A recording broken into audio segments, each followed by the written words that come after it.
Welcome to Flat Earth Debate, Uncut and After Show.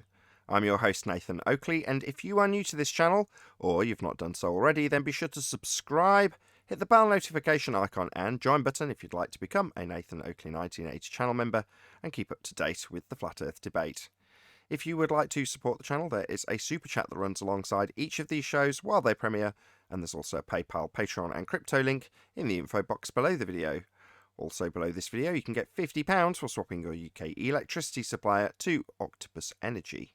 Speaking of patrons, I'm going to do a quick shout out to all of you who do support me on Patreon. So a massive shout out of thanks and appreciation to Michael Kahn, Patrick Gunnels, Banter, Will Brax, Melby Styles, Troy Shuker, Bose Nail, Samson, Maris, Mobile Max 777, Neo the One, Lost Cat FE, Rob W, Open Minded, Reese Pound, Del West Watson, Mike, Muted, Dick Earth Skeptic, Maria Neelands, Unbelievable Productions, Blue Ridge Ranger, Rob H, The Real Gabster, Wind Rider, Liam Nedrick Jr., Abraham Mohammed, Naibai, Adrian Quintana, Skeptic936, Life is Short, Fireball X, theflatearthchannel.com, Texas Mike, Edwin Johnson, and David Wayne Foster. So another massive thank you to all of you for supporting me on Patreon. Now I will hand over to whoever is in Discord and Google so you can enjoy their conversation while I set up for today's live show. I just was laughing. So they're saying, I mean, I admit it, I would take the flight too. If I had the opportunity, why wouldn't you? I mean, I would do it, but it doesn't prove nothing. They're claiming that it proves a sphere. It proves you can take a high flight. That's all. Exactly. Hold on. How do they say it's non sequitur unless they give an argument that goes alongside that? So why? Well, Jem went into the pictures. They asked me my proof of flat Earth. I said I don't need proof. It's obvious, observably, now measurably flat. I said the burden of proof is on you. You have the astronomical claim that we're living on a ball. So where's your evidence? And Jem Panda was, we have pictures. And I think it was it, what's his name? Jasmine? Okay. The celestial poles in Australia. Okay. Pictures of what? Pictures from space of Earth. Okay, so, and how does this prove Earth's a sphere? They break it down for you, or what? Nathan, I can't debate that. That's 2015 nonsense. I was like, I can't do this, guy. Celestial poles in Australia. Did they present it to you? Did they say the pictures show X, therefore Earth's a sphere?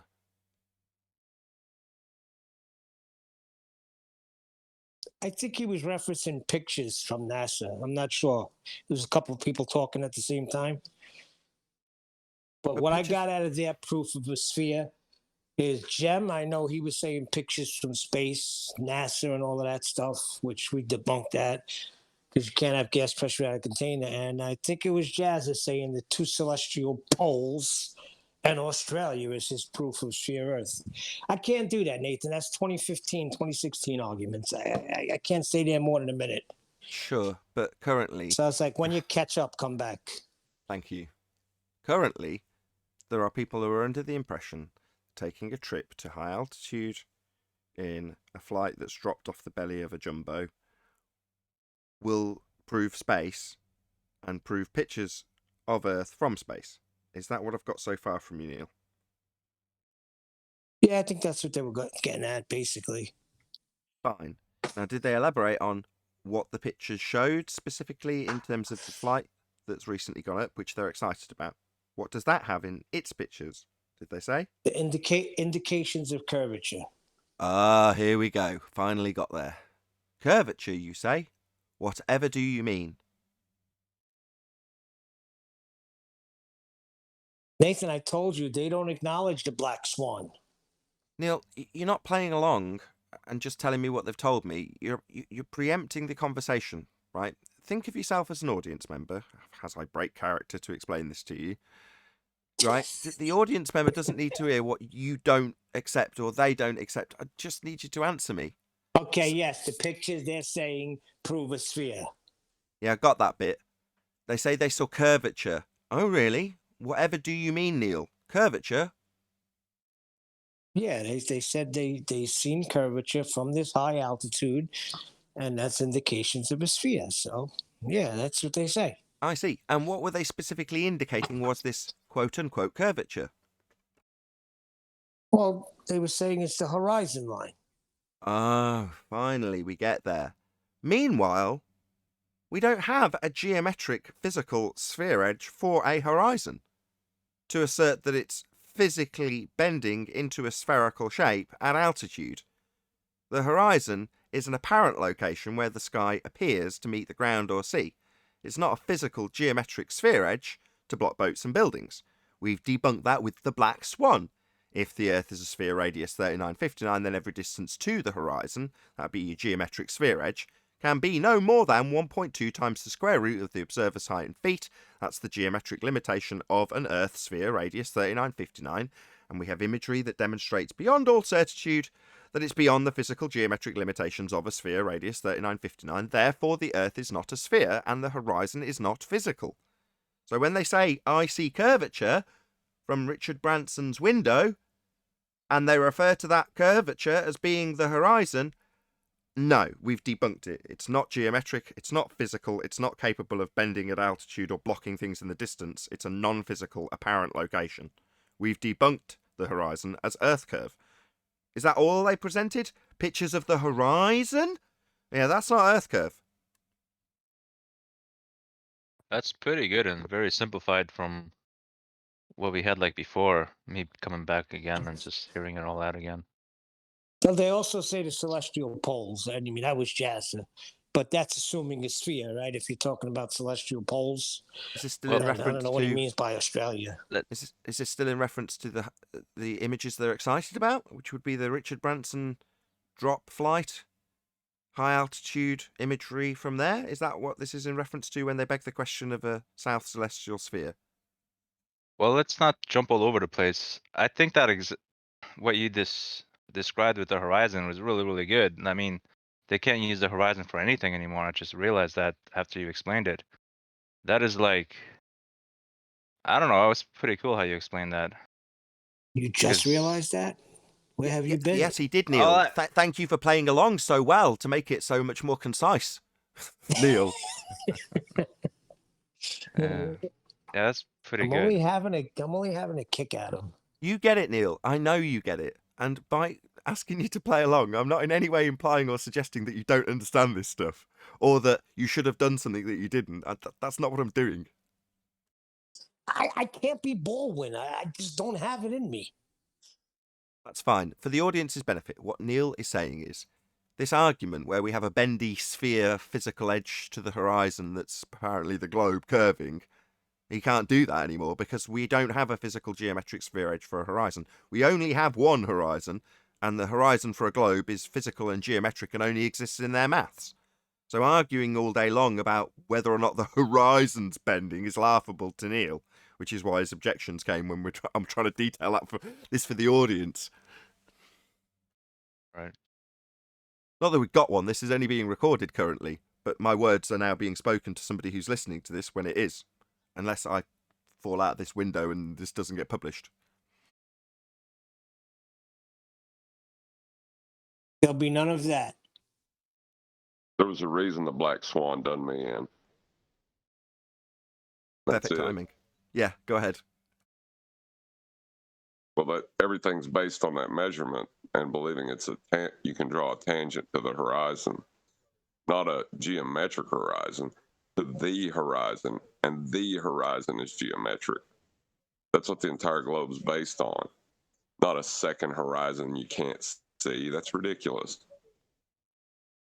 Precisely. The maths is asserting a tangent point to do the geometry, and that tangent point, the point where the straight line they draw meets their assumed spherical bending edge surface, is their horizon. And to do their geometry, it requires that to be a tangent with a straight line drawn to it.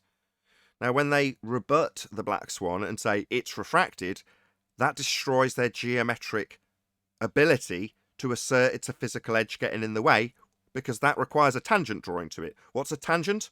A straight line to the horizon. The tangent point claim to be blocking things in the distance. That's their Earth curve edge. It's what they claim bends when you go up high, as is detailed by these giddy idiots who are saying that they're seeing the horizon bend at altitude when we've debunked it as Earth curve. So no. But ultimately, their response to us putting it to those very people is to say, no, it's a refracted horizon. Like, well, then you can't do geometry anymore to assert it's an Earth curve edge physically getting in the way of stuff when you tell us how many feet and inches are blocked.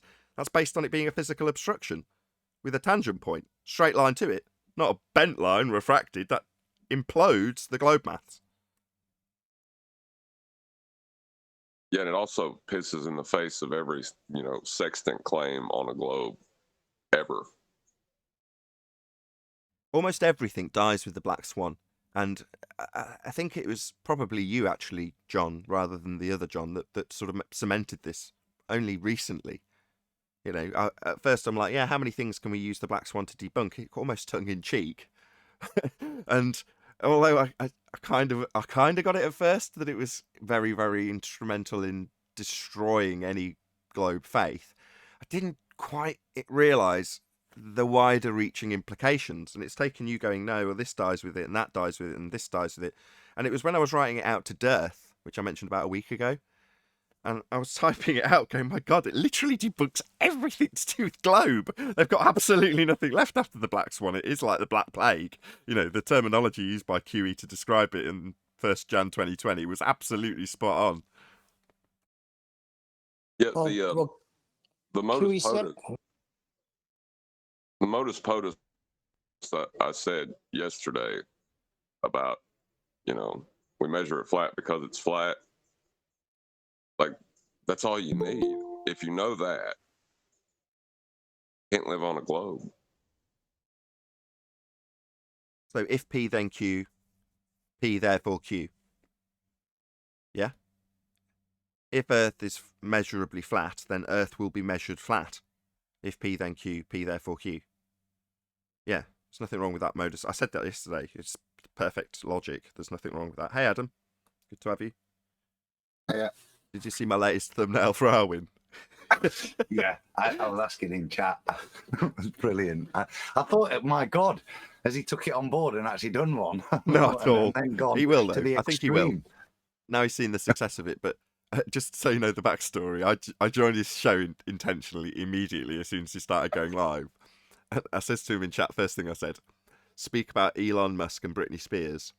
Now, just for anybody who doesn't know this, just because it's gossip or tabloid worthy for a thumbnail, that's the only reason I did this. So Elon Musk is supporting the conservatorship, if that's the correct terminology, that Britney Spears is under. She's gone to court, tried to relinquish it, and not surprisingly they've said no. It's like, no, you're under a legal conservatorship. Come and tell me you don't want to be under it anymore. I'm not surprised the judge threw it out or whatever they did. Anyway, without my offence to all Britney Spears fans out there, that's the predicament she finds herself in. It is very much a predicament for her. And people like Elon Musk have supported her endeavour to relinquish this agreement, or whatever you want to term it as, conservatorship, that she's currently What does that mean? It means that her father and someone else who I don't know is essentially in control of her life to the point where she's kept on birth control, for an example. So if she wanted to have a child, which she does, according to her, she's not allowed to. It's a bit like when you're a minor, your children are under your authority, right? You're responsible for them. But obviously when they hit a certain age, depends on the country, they become adults and you're no longer responsible for their actions. Well, under a conservatorship, you are responsible for their actions and in control of their actions. And that's precisely the situation that Britney's in. How did she get herself there, though? That's crazy. Has to do with legal competency. Meanwhile, now we've had the backstory. Elon Musk was in support of that. Now, there's an obvious sideline to us with Elon Musk, with him faking space the same as NASA do. and the current news about Branson reaching high altitudes with 1960s technology. Wonderful. So first thing I said to Alwyn was talk about it, and he was like, what about it? I'm like, do a quick Google search for it. He was like, oh yeah, conservative shit, yeah, it's terrible, blah, blah, blah, blah. Talks about it for 2 minutes. I'm like, great, he said it now. I can go away and do my clickbait thumbnail, which is precisely what I did. It's worked, Nate, because somebody's come into the chat saying, oh, I just came across it, and then started rambling with bits and bobs about Britney Spears and whether she's a man or a woman and a few other bits and bobs to do with it. So the bait worked, mate. He's pulled at least one person that engaged in chat. It's been done for a point. I mean, I'm trying to illustrate this point to Arwin and myself, to be honest. I'm selling the idea to me because I haven't got enough time to do it, and weaseling in more time to do it is just seeming nigh on impossible. I did it yesterday, but I was doing it while I was doing other things. In other words, I'm doing it on top of something else I'm doing, which means I definitely haven't got time to make thumbnails for these shows, which is a shame. But by the same token, while I'm looking after the kids in the morning, while my wife's working, it's like this is a period where even though I'm doing things with the kids, I'm feeding them and getting them worksheets and finding them toys to play with, I can still do a thumbnail whilst listening to Arwin. That's not a bad overlap. Do you know what I mean? So I can do it for him, and I'm like, well, pay it forward. Hopefully, maybe someone has, and you being one of them, has made me thumbnails in the past, right, Adam? The one I use is your creation. Little giggle. So basically, you're doing more than pushing buttons nowadays. I was just gonna say, thank God you only got to push a few buttons, Nathan. I said this. I tell you what, though, Nev, it's working. If you look at Owen's figures, look, he's at 160s, 230s, 250s. Since he started it, 270 on Monday, on the first one. Then I Refuse to Cook, 358. I think that's one of his top views. And then yesterday, 309, the Branson pick. So we'll see where Elon and Brittany take him today. Elon and Brittany will take him over the edge. Hey Nathan, I got some pictures from Master B of the original and other X-15s. Some images okay, from, cool. Yeah, good stuff. Let's go and bring them up. Adam, I looked you're a into this in genius, 2015. Adam. So it was when I was interviewing, one of my first interviewees on what was then known as Flat Earth UK was a guy called Fake Spaceman in Space. And he was taking me through all this information about the X-15 and the drop flights they did in the 60s, how high they went. Because back in 2015, we were sort of talking about the remnants of Branson doing this. We had a vague memory of it. You know what I mean?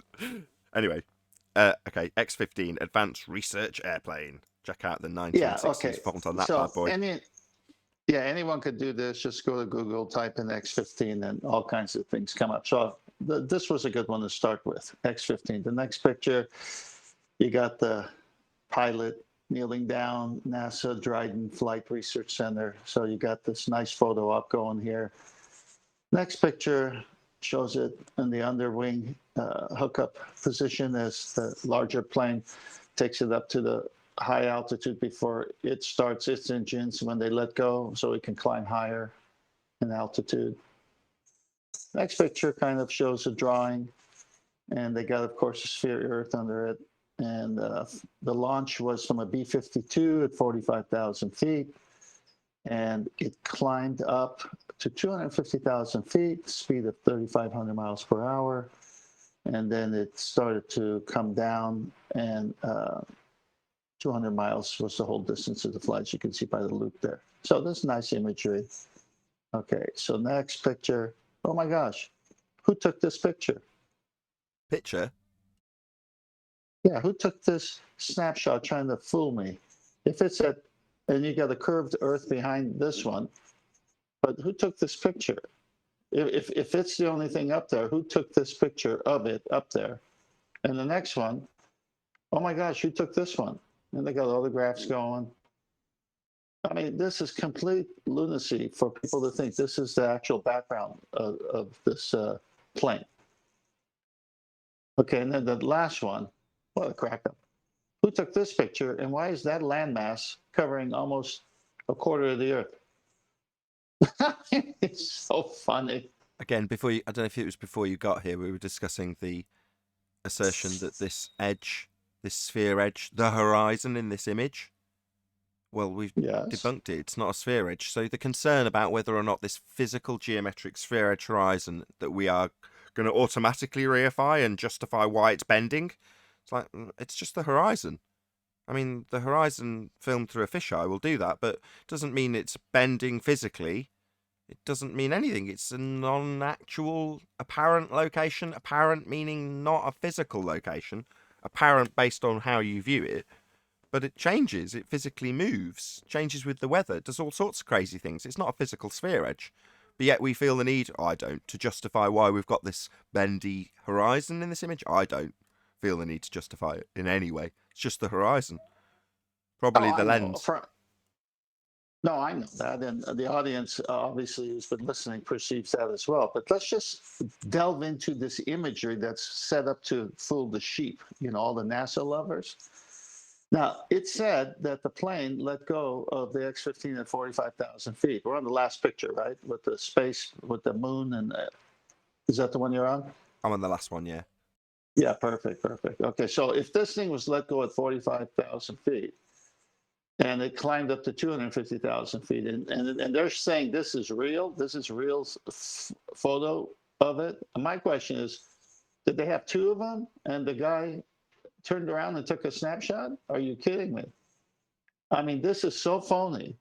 But the sheep need to see something curved underneath and in the background of a X-15, and they'll get fooled. Oh, yeah, look at that. They got a picture of it, but they forget to ask, you need a photographer. And where was that photographer taking this phony picture you could ever imagine? Good stuff. Hold on a minute. I thought that nobody claimed the horizon was Earth curve. What are you saying now? Well, if you have a fisheye lens, it's concave, convex, and straight. It just depends at what time you want to take that picture.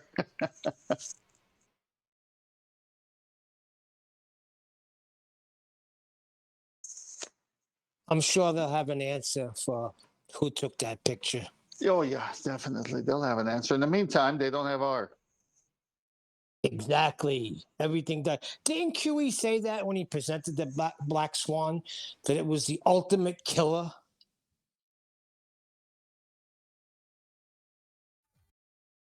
Yeah. Yeah. You got to have R if you're on a sphere. And it's got to be observable at the mathematics that's attached to 3959. At 1 foot observer height, it has to be at 1.22 miles and no further. That's the death. It's over. So the bet was how fast would they catch on? So if they're still talking about the horizon on Gem Pandas, then that means they still haven't got the Black Swan argument, and they might never get it. And those are anti-flat earthers, I believe.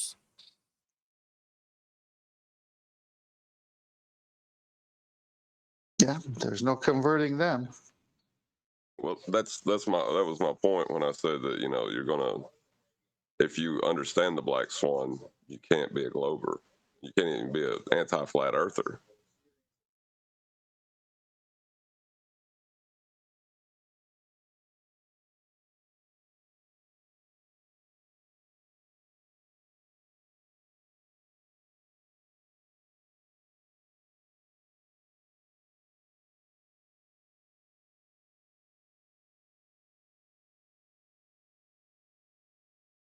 A moment of silence for the death of the ball.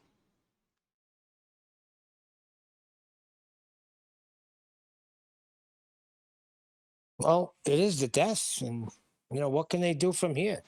They can't do anything. They just could deny it. They deny the Black Swan. They say it's an anomaly, or it's. My son says it's not. He don't believe the picture. No, he doesn't believe the radius. Yeah, and that too. That too. Does he think National Geographic is lying to him? I don't know. That's a Black Swan too. There's probably more Black Swan pictures than there are claimed Black Swan pictures. Absolutely. What the hell does that mean? Like, if you're lucky enough to take a picture of the horizon when it's close enough to what you think the horizon should be on a sphere, you know, what a Texas sharpshooter fallacy, and it probably is almost impossible to catch that picture, you know. The only way you can catch that picture is if the fog is exactly at 1.22 miles and you take it from 1 foot high observer position and say, that's it. And then 2 hours later when the fog clears, well, that wasn't it.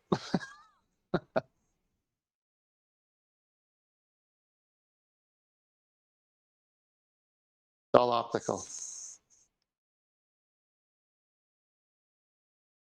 And so is the Coriolis. It's an optical illusion.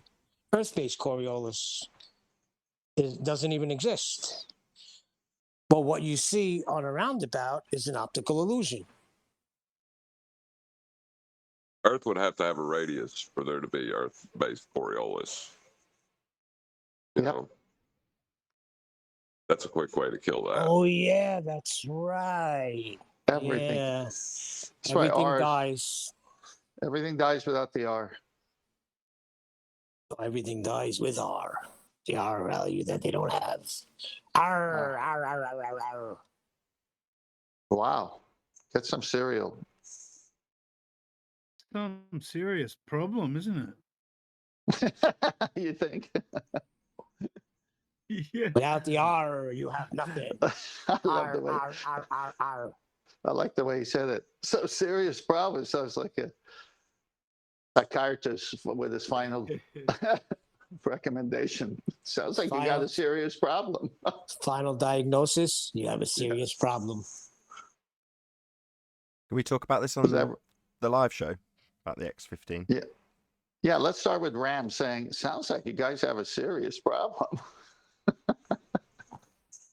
Is that the new thumb for today? You change that, mate. Yeah, it's just easier to Skype it myself and then save it on the PC, make it on the iPad, Skype it myself, etc.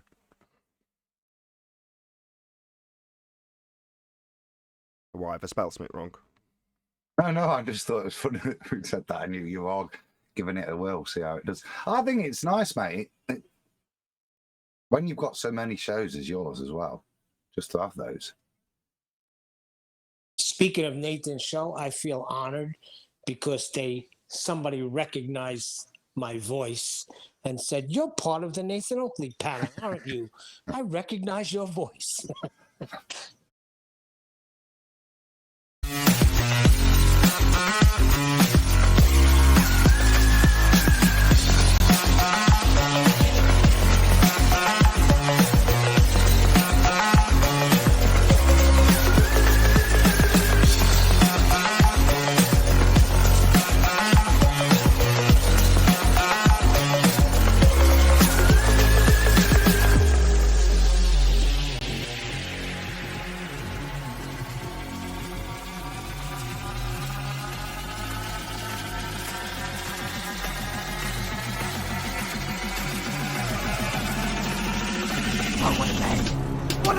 Welcome to Flat Earth Debate Live.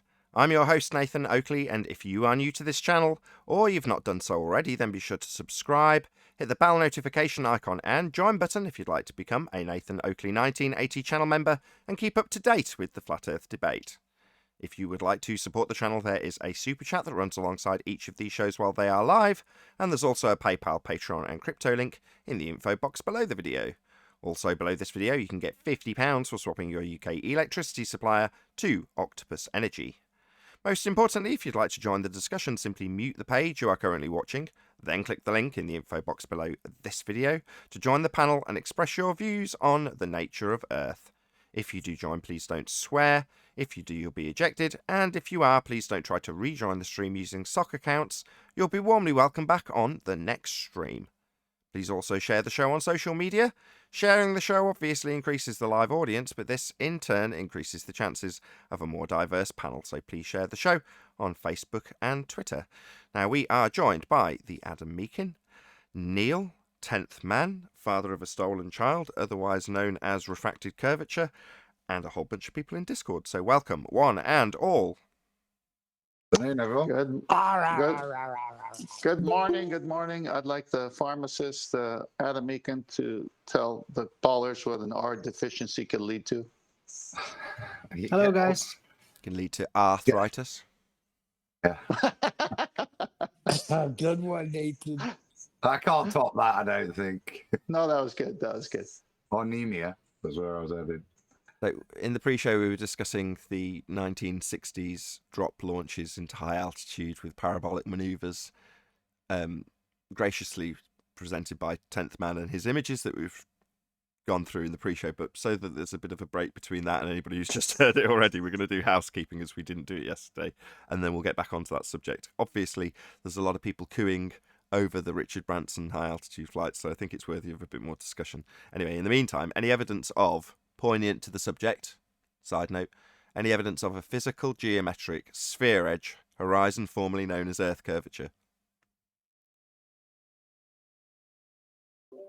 No, the horizon's an apparent position. How do you derive a radius from an apparent position then? You don't. It will always exist in the model. It only exists in the maths. And no, you don't derive anything from a non-tangent based horizon because you need to draw a straight line to it.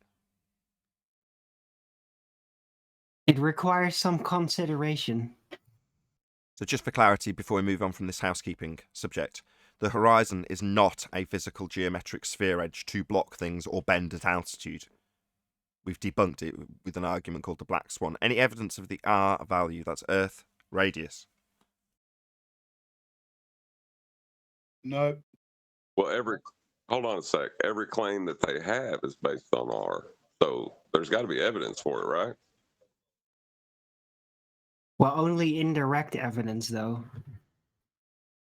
And yes, you will always end up with a presupposition, really, but you don't have to start out with it.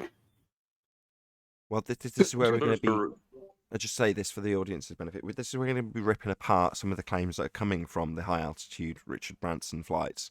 And our admiration will come and our jealousy will come because we're all in agreement that we'd like to do it. So that will come as well. But in terms of the assertions, there is no physical geometric sphere edge horizon. That only exists in globe maths. Well, I want to clarify that with regards to Branson. I'm going to jump in on the first question now. Neil deGrasse Tyson says you won't see curvature up there. So I'm just wondering, do the Virgin Galactic guys claim you will see curvature of the Earth up there? I'm not got clarity on whether they're claiming that. Yeah, so fortunately, Neil was really conciliatory, played along beautifully, and told us all about how the guys over at whatever server, I don't know, were talking about the pictures from the high altitude trip and how that's Earth curve. So yes.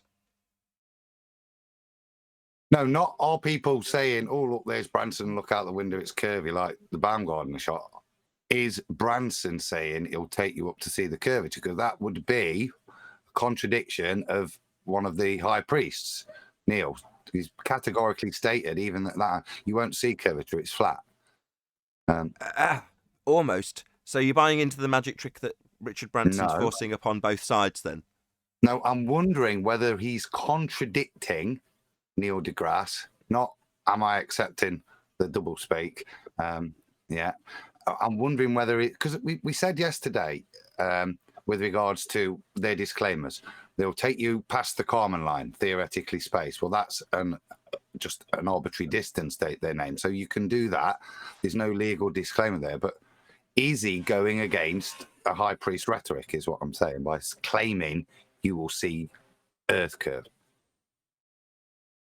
It's certainly part of the imagery from the 60s. isn't there high definition video and pictures of You're this missing his point. flight? Right, Just happened a few Let me days ago? re-clarify. Can I address that? Hello. So it's clear. Adam's saying, is Richard Branson punting, selling the notion that you can go up on his trip and see, quote, Earth curve? Is that what he's punting or not, is what Adam's asking. Not can you look at the picture and claim it's Earth curve? Is that part of his sales pitch? I haven't heard him mention that, and I watched the whole live thing. Might claim it afterward at some point, but it was not part of the scenario. that I've Perfect. heard. Anybody out there aware of any claims made by Branson that you can go up and see, quote, Earth curve? Anybody at all? If not, we'll assume not, because so far as I can dig into, there's been no claims I've got any objection to. I don't know if anybody else says, no, he's made this claim. Somebody said he went beyond the Kármán line. I had a look in that. No, he hasn't said that. It doesn't seem like he's aiming to go beyond what we experience in terms of the gas pressure that we experience. Now, if someone can correct me on that, I'll be happy to be corrected. But so far, so good. As far as I can tell, it's left to your devices to extrapolate out Earth curve out the windows if you're going to do that. I had a question about that. When Neil deGrasse Tyson said that you can't see the curve from that beach ball, did he actually mention any kind of distance or related to like the Kármán line or anything where you would be able to see it? Or did he just completely leave that out? Well, Because no, I he don't kind of remember him saying that there was a certain distance after which you could see it. He didn't mention that. Well, I mean, it's part of their maths, you realise. That's also doublespeak. It's a clever trick, because what he's doing is he's saying you can't see it from this altitude, yet simultaneously you've got Earth curve mathematics that say you can see it from the ground. And there's an advanced tab that recently Adam used a composite to his ends in terms of his calculations for how much it should bend from the ground in this composite. And it's also calculable, as I say, in the advanced tab of Metabunk's Earth curve calculator. Or let's give it its proper title, the Begging the Question Proof of Nothing Perspective Hijacking Earth Curve Calculator. Well, yeah, you've got two magic tricks going on. One is to say that when he says that stuff is flat, this is the clip we're talking about, he slaps the beach ball, which has automatically got you to reify as the ground beneath your feet, even though it's a bloody beach ball, spherical in shape. Well, he says you can't see Earth curve from an inch above the beach ball, or whatever he says is the scale equivalent. Well, when he's saying you can't see Earth curve from an inch above the beach ball, he means you can't see an Earth curve physical geometric sphere edge for a horizon from 1 inch above the beach ball. Well, okay, so we're going to be assuming that the horizon's Earth curve then, like it would be for an ant on a beach ball.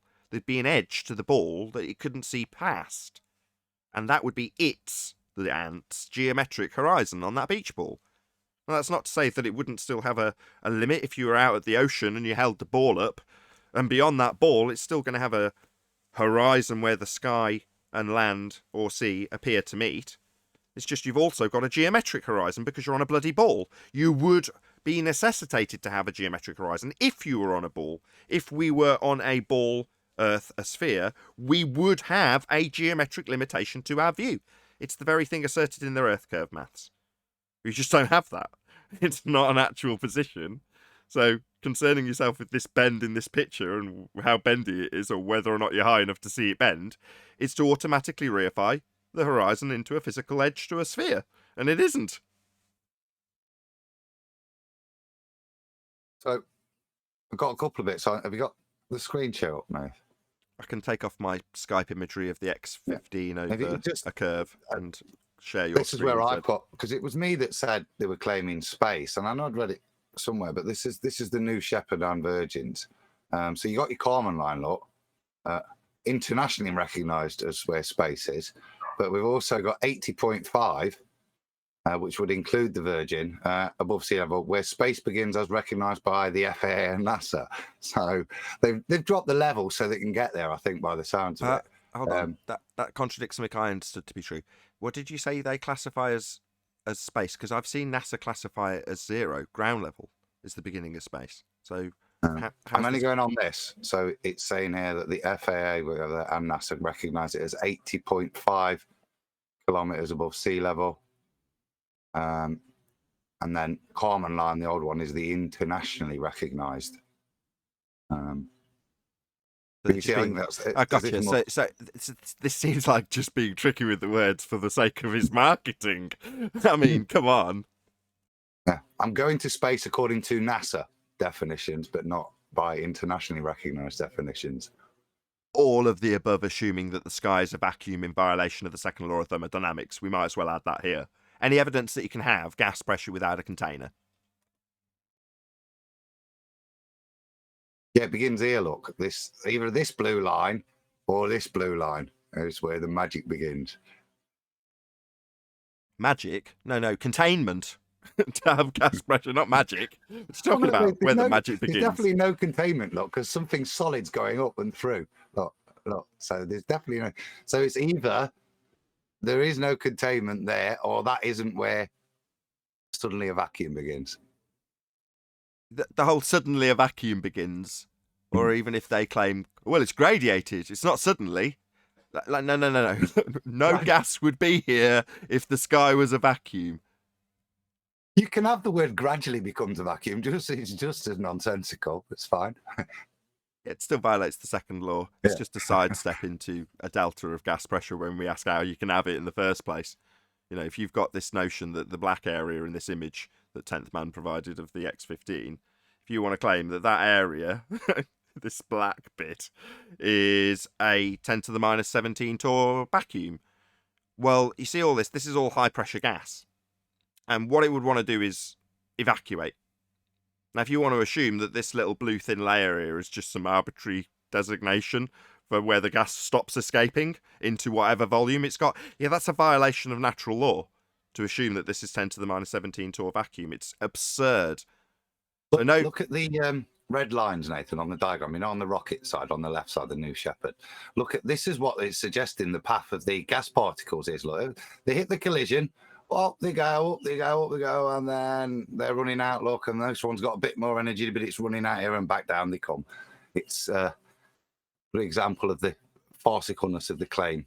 Well, they've got gas doing this parabolic manoeuvre in their assumption of gravity, which doesn't actually have any force attributable to it. But they assume that gas goes up to a certain height and goes, you know what, I'm going to sod this. I'm not going to keep going. Why would I do that into this available volume? You know what I mean? That's exactly that. I've completely run out of kinetic energies. I hit the apogee point here, so I've got no other place to go. Even as a gas molecule, I've got to fall back down to Earth. That's their claim. I'm happy to stick with these specifically, unless you want to throw axial rotation in before we jump to 10th Man's presentation. But just with those couple of housekeeping questions, we're right on topic and all warmed up for 10th Man to go through what he did in the pre-show. Are you up for that, 10th? Yeah, let me just get the slides in order here. I'm ready.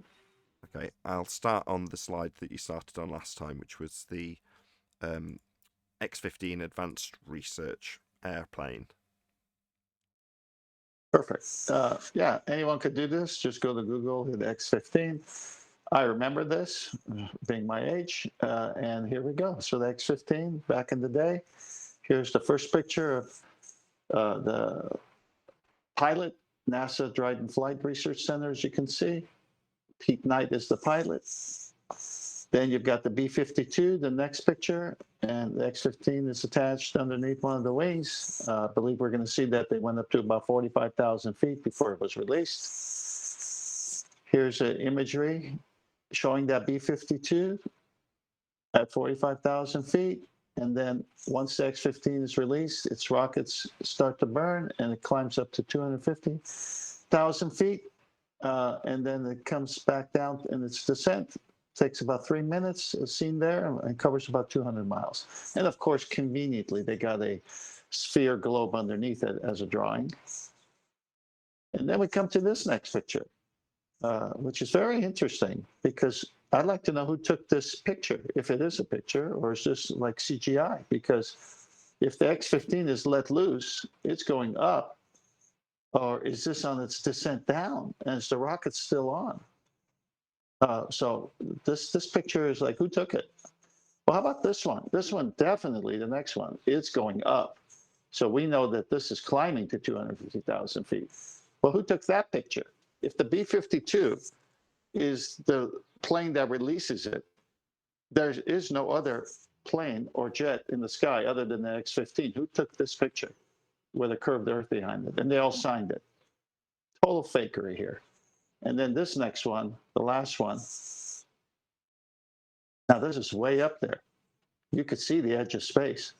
But that curvature is so phony because look at the land underneath it. How much of the Earth should you see? And it looks like they're over a very small part of the Earth there by the little features.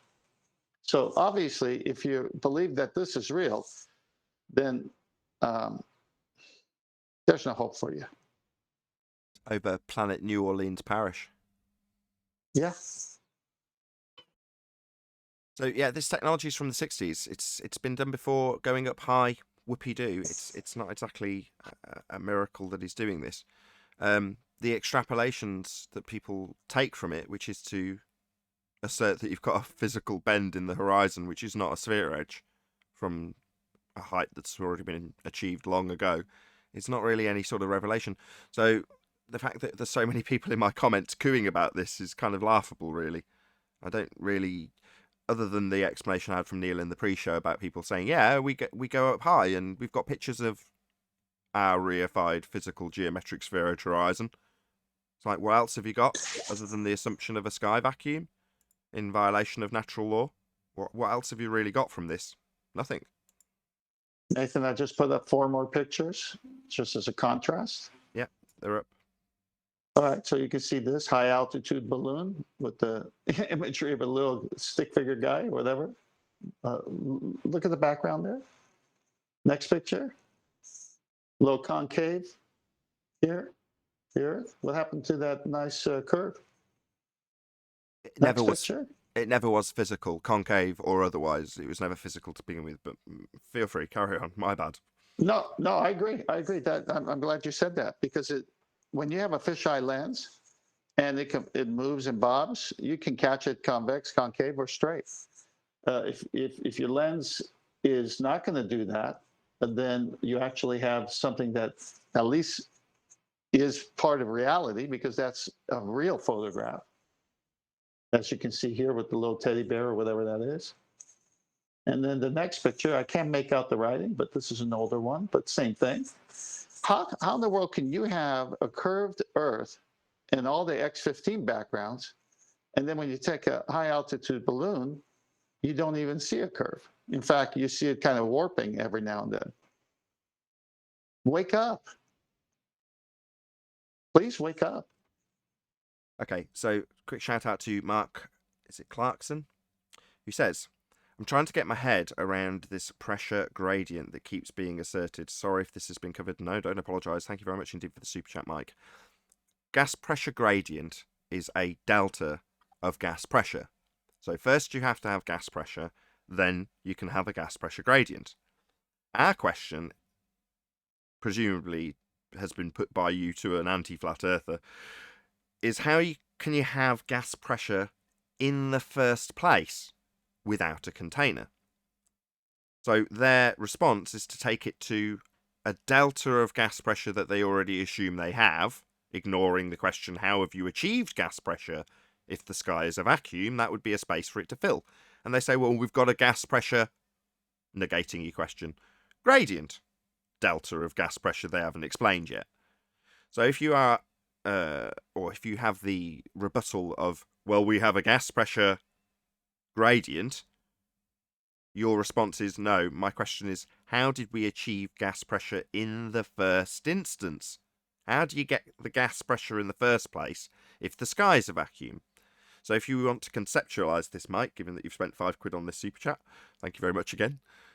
If you're a fledgling Earth in a heliocentric, assumed to be spherical world of vacuum, and there is no gas pressure yet, now by whatever means, the first gas particle emerges from the ground. What's it going to do? Well, it's just going to follow gas behavior. That's what it is gas. So it's just going to do what gas does. That would be to say that it emerges from the ground. In whatever direction it comes out, it will continue in that direction until it either collides with something, or that's it. It just has to collide with something, or it just keeps going. So that first gas particle comes out of the fledgling heliocentric bullshit sphere Earth and heads out into the vacuum. Just keeps on going. At no point does it reach an arbitrary position, say, here, and go, you know what, I'm not going to behave like gas anymore. I'm going to head on back down. That's not what gas does. So given that explanation, Mike, you'd never achieve gas pressure to then achieve the delta of gas pressure gradients. So the gas has got to be bouncing around for it to develop into a gradient. You first got to have gas pressure. That would be gas pressing And if there's nothing to press on, it's not pressing. So you've got no pressure. But they just skirt your question, skirt your issue with the second law of thermodynamics violation, sky vacuum, by just assuming they've already got gas pressure because we're breathing it. And therefore, how do you, flat earther, explain the gradient? It's like, I don't. I want to know how we've got gas at all if the sky's a vacuum. We'd all be dead. So there you go, there's my explanation, and why you're getting it is because it's a straw man delta of the question you're asking. Just negates the question, assumes Earth can have gas pressure to develop into gradients to need an answer from you, when it wouldn't. It would just fill the vacuum of the sky. If it was a vacuum, it isn't. The sky vacuum is fake. Anyone want to add anything to this or on the X-15 presentation? Just one last slide, if you can show it. Yeah, the curvy GoPro. Yeah, so here it is, a high altitude balloon on its ascent, and obviously it hasn't gone high enough. And why is the Earth curving here? And why is it that when it's up there, wherever up there was, you know, hundreds of thousands of feet up, it's not curving?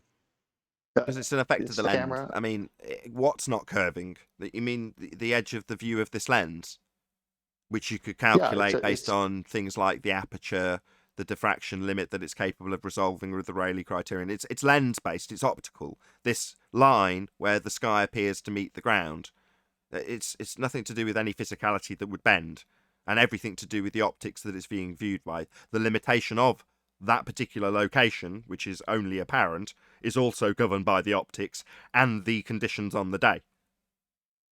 Sod all to do with Earth curve.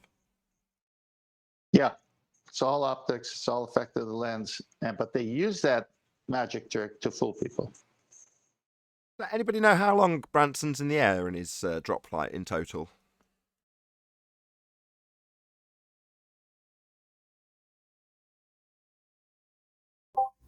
Wasn't it like seconds? It wasn't very long. Oh, 3 minutes, I thought. 3 minutes. I believe it was 4 minutes of weightlessness, apparently. We're getting a lot of numbers. 4 minutes of weightlessness, which means that after leaving the ground, just hint at where we're going with this. Any evidence of axial rotation of the airspace variety? And then we'll go on to this assertion that we see drift from the ground as things seem to drift away because we're turning beneath them on a spinning Earth. Obviously, we're going to see that effect in this flight, right? We're going to see it seem to drift away. Need a radius for that. Took the words out of John's mouth. He's still here. I can't have him taking a credit all the time. I got to get some positive sayings in there. He's not here. Got numbers, Nath. Oh, excellent. Here we go. Branson stated the entire flight will take about 90 minutes, so an hour and a half, including the ascent up to launch position, release, flight to space, and glide back to Earth for a runway landing. 90 minutes, eh? Well, according to the claim that Earth turns... 22.5. Say again? 22.5 degrees. That's where he is. Okay. Well, that's what he should experience, shouldn't it? In terms of in that hour, and if it's 15 degrees an hour, then it's 22.5 degrees of rotation in that hour and a half. Indeed. Earth should be, according to the heliocentric claim that we have Coriolis effect, turning beneath this flight for us to observe it seem to drift away as we turn beneath it. That is what is claimed. Does that occur?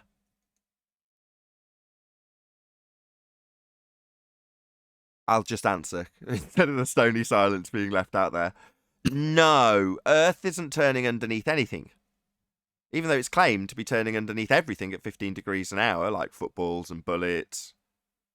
It's claimed Earth turns beneath them to give us Coriolis effect. That would be an effect that we see when things traversing an inertial reference frame from our vantage point seem to have a curved trajectory based on us turning beneath them. That doesn't happen. Any other evidence of axial rotation of the Earth-based variety?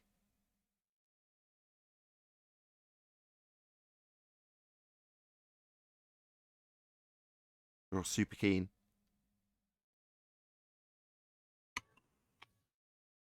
A ring laser gyroscope rotating perpendicular to the Earth. That'd be a claim that Earth's turning beneath the gyroscope, though, wouldn't it? Which would cause the same effect in Branson's flight, i.e. Earth turning underneath it in the 90 minutes that it's in the air. But that doesn't happen. Right, and the North Pole is not in the United States either, so...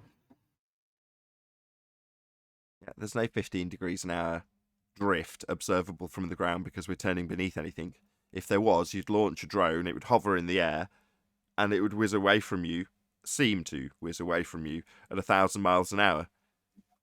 Because you're turning beneath but it. the air's moving with the Earth. Maybe so if the you're drone was moving a through the holographic air, projection, you're then it still would turn. attached. Could try again, Rams. Well, the air apparently is all attached to the Earth and rotating with it somehow. And so if you are still in the air, then you're still attached to the surface. All right, there's 3 problems with that. Number 1, no drift then, no Coriolis deviation. Number 2, that kind of craps all over Neil deGrasse Tyson's assertion that when you kick a football, it drifts through goalposts because Earth turned beneath it. From your vantage point in the sand, seeming to curve through, but actually just Earth turning beneath the ball, because obviously that happens. Yeah? Third, it violates a couple of natural laws. First and foremost, the first law of thermodynamics. To assert that Earth and atmosphere, an oxymoron, Earth doesn't take the shape... air doesn't take the shape of a sphere. Well, if you were to assert that it does and it tracks along with the ground beneath it as it spins at vast rates, 1,000 miles an hour on the equator, that would mean that the velocity of the air tracking with the ground beneath it is increasing velocity as it goes up in altitude. Absolutely absurd, violation of the first law of thermodynamics. Secondly, in that bracket of the third thing that it's screwed up with, no drift being the first, screws all over Neil deGrasse Tyson's assertion that you've got the drift for the ball to go through the goal. You know, I've forgotten the third point now in a second bracket because I've got so many things in my list that this is in violation of. You know, you've got to have drift. You haven't got it if you're asserting that it's all, that was it, velcroed to the ground. Gas is unbonded. So there's 4 issues. You don't have gas velcroed to Earth in violation of the first law, increasing velocity, and crapping all over Neil deGrasse Tyson's assertion that things leave the ground and drift because of it from your point on the stands. And it also craps all over the assertion we've got Coriolis effect. There you go. I summarised all 4 points. Thank God. It's no good. That pretty much destroys that one, doesn't it? But also the air layers would have to be traveling faster as you gained altitude. That's what I mean when I say it's a first law of thermodynamics violation. They'd have to increase their velocity.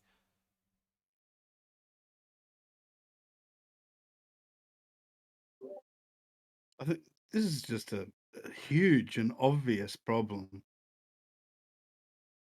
Well, in response to you, not really, because the globe claims we do have drift, and my response to you is a response to an anti-flat earther claim that we shouldn't see Coriolis effect.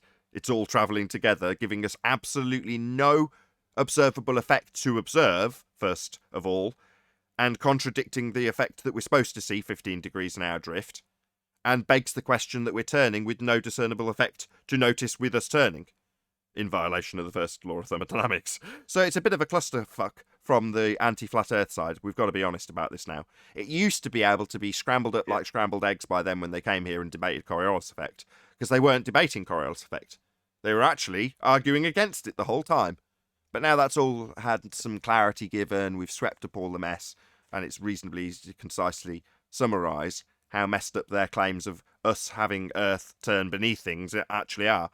We're now back to the point where we can say, yeah, you going after Brian Mullen's job, George Netanyahu, because he asserted that Earth should be turning beneath us to give us 15 degrees an hour drift we don't see.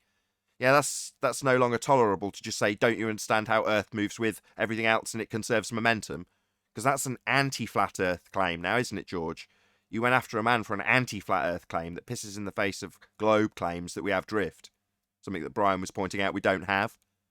Yeah.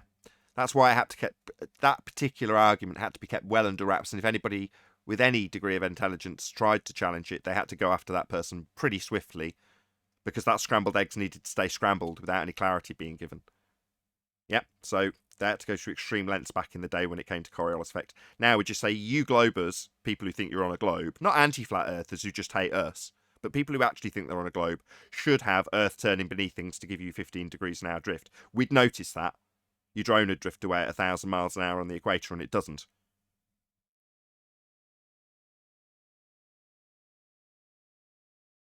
Any evidence of the distance to the sun? As we are kind of going through housekeeping, albeit at a mellow rate.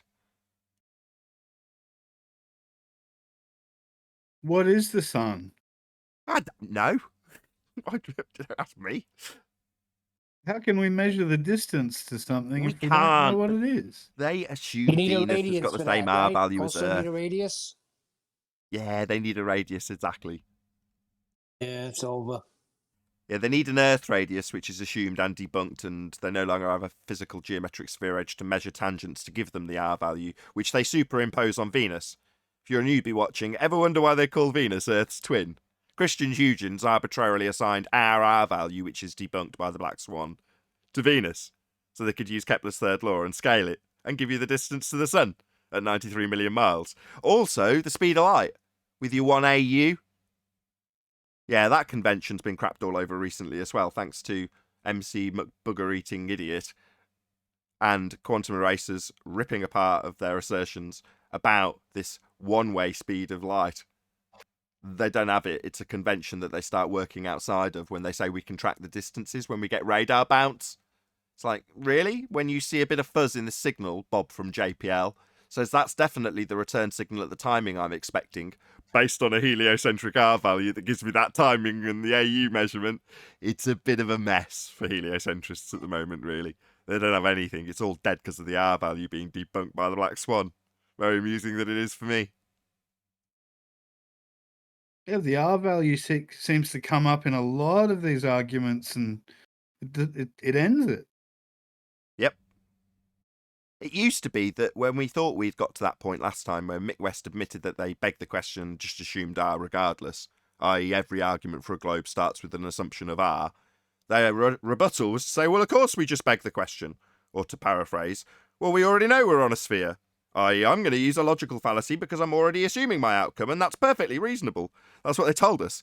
You know, I was aghast at the time. I'm like, oh, this is the end of the argument. They've admitted they're begging the question. They're just assuming their outcome. They automatically assume they're on a sphere. But to highlight to them that you're automatically assuming a sphere, they just went, yeah, and? So we had to go in right up their level, dig in with them, with their assumption in mind of the R value, and debunk it within their begging the question fallacy, which is way beyond anything anybody would ever have to do in a debate normally. But here we are, we've got everyone with their sphere belief, and, you know, that's held fairly deep and dear to most people, so you can't really blame them for holding on to that logical fallacy as a last-ditch attempt to believe they're standing on a spherical surface. You're not, by the way. Earth's obviously unobservably flat. Well, it's kind of that, but it's also the other part where pride kicks in. When these same people are into challenging other falsehoods, do not even attempt to challenge this one when proven that it's false because they don't have R. And it's as if some defensive mechanism pops up out of people who would normally be curious to say, what did you say? And oh my gosh, you know, instead of that, they immediately resist, they immediately fight, because it's such a big thing that if they got fooled on this one, how do they look? I know why. It's the way they made it sound. Flat Earth. You see the boat falling off the edge when you went to school and everybody laughed. It's a joke. It's a mockery. Oh, I could kiss you, Neil. That was perfect. That's a brilliant segue into the double-speak rhetoric of the Flat Earth Society with their boat falling over a pizza pie edge that they assert we claim as a flat Earth straw man. Basically, we don't claim that. But that's what the controlled-up narrative would have you believe we as flat earthers assert the Earth to be, with boats falling off the edge of it. Meanwhile, in literal terms, the begging the question proof of nothing perspective hijacking Earth curve calculators literally assert that boats go over the edge of a sphere Earth. So while we, formerly, because we highlight it here, were mocked for having boats that go over edges. What? I don't have a boat. What are you talking about? Here it says it, Flat Earth Society say you, a flat earther, have a boat falling over the edge, you idiot. No.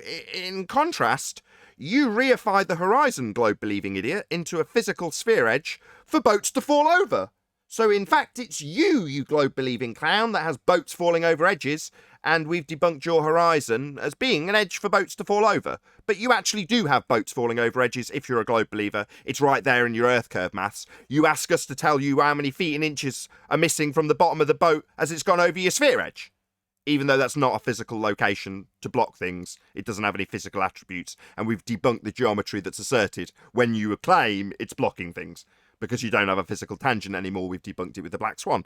But meanwhile, you do actually have boats going over an edge, globe-believing idiots. Not us. That's just a straw man controlled up narrative that idiots put out, and so you can laugh at us when you've actually got the one with the boats falling over edges. Just so you know. Well, They I was do just it with- saying, hold on 1 second. That it always amazed me that a guy like Ken Hovind don't jump on that. And I think Kent is right. It's all about pride. Got to learn how to swallow that pride and jump in there, and don't worry that you're going to be mocked, because we're mocking them now. They used to assert it with a bit of word magic, and they would say things go behind the horizon. But I don't think that's a correct description of what happens in reality, to say the word behind. As soon as you say behind, that implies physicality, a physical obstruction to block it. When you're asked as a flat earther, why does the sun go down? Same thing. Down? What do you mean down? Well, it's going behind the edge of my sphere that's the horizon now, isn't it? No, it isn't.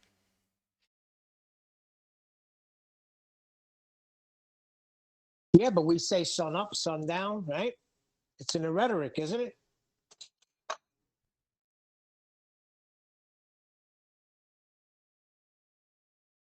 But it's just a bit of word magic, is what I was saying. It's a turn of phrase. So then where does the sun go? If Earth is not revolving around and it's was just going out of our sight, it's just moving away.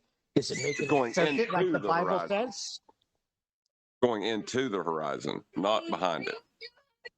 Can I ask Tenth a question? Yeah, go ahead. So, Tenth, if you get your sextant out and you're lucky enough to be directly under a star, whatever it is, but you match its GP, and you travel away from that star. Bloody phone. You travel away from that star. What will happen to the apparent height, as you would call it, or its angle? What would happen to that? Would it stay the same as you move, or would it diminish? It would obviously diminish, and the angle will tell you. So if you're underneath it, you're 90. You're directly underneath it. So zenith, directly overhead. You're like right over the GP, geographical position of it. And if you move away, yeah, go on. So then, in this case, the height, relative height, or the angle that you measure of the star, you don't attribute that to its height when navigating. You attribute it to the angle giving you a GP. I'll mute up. It's chaos. Well, the dogs are going. Yeah, the GP, the height of the sun is somewhere, meaning its zenith position, normally around 12 noon for most places, but it can vary, over the Earth somewhere. And then you're somewhere over the Earth, and that angle, you're shooting with a baseline to the GP, which is straight, and then your angle to that sun, let's say. And let's say it says 60 degrees. And then you go to and it says, this is how many miles you're away from the GP of that sun, where it's directly overhead, from the place you took it, which is somewhere on the circle of equal altitude. So the angle can be translated into nautical miles once you go through the books and do the calculations. So the only time it's directly over you is when it's directly over you. And as it moves away, because it's moving, not the Earth, then that's the angle, much like a shadow would cast a stick, and the shadows in the afternoon get lower and lower and lower. If you've ever seen that, it's a beautiful sight. Was that a sufficient answer, Adam? He's got dogs barking. I know you've got dogs barking, so I'm trying to fill the dead air. Yeah, I mean, if you've ever been at a golf course or a park and the sun is going down, as they say, going away from us, the shadows are sideways and lengthier, and it's. I mean, we've all seen it. So that's no longer at your 90. It have to be directly over your head to be at your 90. So that's somewhere around 10, 15, or 5 degrees above the horizon at that point. Earth is flat. I think that's The about- only way that a sailor at sea with a knowledge of the sextant can know where he's at is if he could triangulate. And to triangulate, he's got to have a baseline that goes to the GP from the where the water is hitting the hull of his boat. That's where you make your dip correction, because if you're 9 feet above the water when you're using the sextant, you must make a correction and take it down to sea level so that straight baseline could reach to where you're shooting that sun and say, okay, I've got a straight line here. I've got a nice tangent line here to the GP. And then my angle to it in the sky, for example, say it's 35 degrees. You go to the books and it says, oh, you're 3,000 miles away. Well, how do they know that? Well, because it's got to be, excuse me, it's got to be overhead somewhere on the Earth at a 90. And then your angle to it is 35 in this illustration. And there's your triangulation right there. 2 straight lines. You need to be the vertex.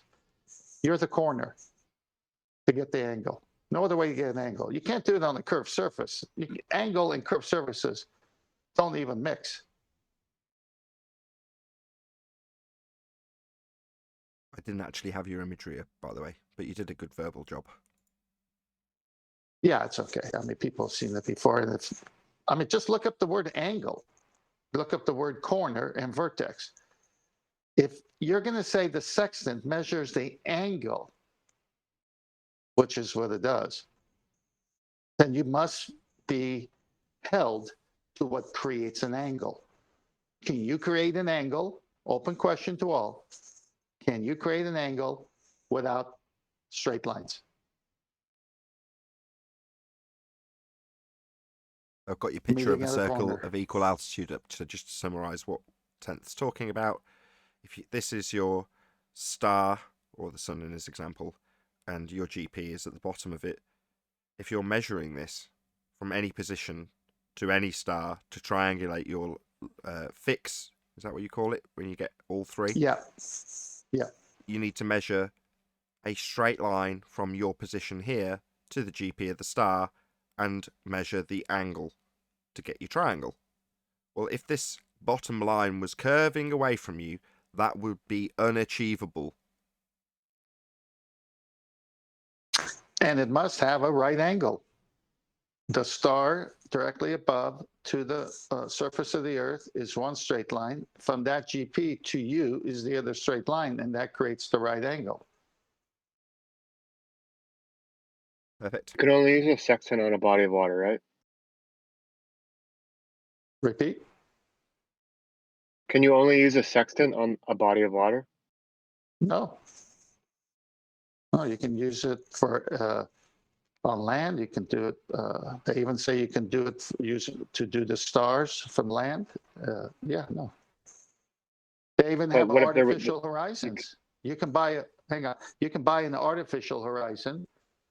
You can make your own artificial horizon, and you can have the reflection of the sun hit the pool of water or molasses on a plate. Yeah, some people use the old way, a plate full of molasses, and you can see the sun glare, and you can practice using a sextant with an artificial horizon. It gives you the same proper readings. There's some rules to it, but just look up artificial horizon, you'll see it.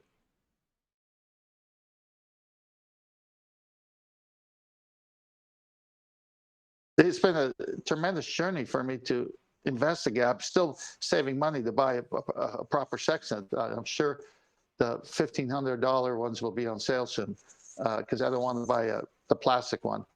But again, I'm kind of torn because I know this can be much simpler they've done it this way. The math required, the calculations required to go to the different books, site reduction tables, the nautical almanac, all these different gyrations of things you got to do can be very simplified. I mean, imagine if they came out with a book. This is just my thought. I'm not sure if it could work yet, but imagine if they already know where the sun is at every given moment or second, which by the way they do, and they reverse it. And so instead of you going through all the different calculations, all you do is take an angle. So if you take the angle and then they had the book much easier, since they know where the sun is, they can give you exactly your circle of equal altitude based just on an angle. Instead of you doing all these different things. All you got to do is minus for dip correction and make sure your index error is because people drop a sextant or it gets bumped against something, and before doing it, you got to make sure your zero on the sextant is a true zero. So there's an index error correction you got to do. There's a dip correction you got to do. Very minute refraction correction you got to do, especially if you shoot 15 degrees above the horizon, as we discussed earlier, no more than 1 or 2 nautical miles if you didn't do the refraction, so no big deal. It can make it a lot easier because they know where it is, and all I should be able to do is say, hey, I got an angle of 30 degrees to it. Oh, okay, well, that puts you here in this circle because we know where it is in the center. That'd be so much easier. Did you have another question, the guy who asked that from Discord?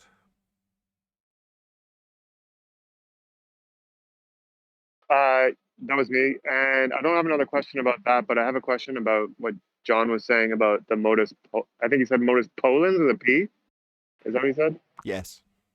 He's not here now, actually. He's not here, but okay. If I can answer, I'll try.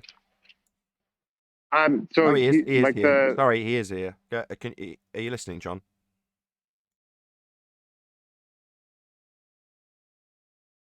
Uh-huh. No, he's not. Go ahead and ask anyway. So can you repeat what he said? Basically, if the Earth's flat, then the Earth will be measured flat. Or if the Earth is measurably flat, then we will measure it flat. So then my question is wouldn't that have to be done on a body of water too? Because if you're measuring it on ground, like it's technically not flat. There's hills and all sorts of stuff in the way, right? Yeah, you have to obviously account for topology if you're doing it on land. But by the same token, the purpose of it going over sea and you using the horizon is it's kind of a self-leveling device, so that you know the angle you're going to measure is from that perpendicular to the plane. Obviously, if you tilt it down, etc., etc. So it's a ancient acceptance that the horizon is your vanishing point, but that's why you use it, which is why Tenth was talking about having an artificial horizon if you can't actually see off to the vanishing point. So it's not actually the ground you're on that's the issue. It's you're using that as a stabilizing point for your sextant. And also, everything is measured from mean sea level as well, or the ground. Okay, thanks. That's all I was just curious about. Like when they say a mountain is 20,000 feet, where's the start of that? Sea level. I'm sorry, I can answer his question now. I was messing with the kids. Geodetic surveyors, planar surveyors, anybody that works in architecture of any kind measures a plane. It's just how we have to measure the Earth. That's how it is. Okay, I'll expand on that a little bit because there's also an assumption that they can make to weasel in the Earth's sphere whilst measuring it flat. So you can make the assertion that you're taking your position, you figure out where your position is, and then reference where you are to a datum. And from that datum, you can then draw out a tangent plane based on your assumption of your position in the first instance being on a sphere. So the tangent bit being tangent to the horizon, plane bit being that's what you're going to actually measure, plane, a flat surface. So what they do is they dispense with the assumption that the Earth's a sphere by referencing the datum which suggests Earth's a sphere, and then actually measuring it flat. So that's what you might also come across, just in case someone says, no, my proof is the WGS84. And you go, okay, well, that's just a model or a datum. What does that prove? And they'll indicate that when you go to a particular location, you can reference the datum, which is spherical, and therefore, when you measure out a plane, that means you're on a sphere. But they just do it either before or after. If that makes sense. Hopefully you'll ask if not. No, that's good. I have another question about gas too later on. Consult your doctor.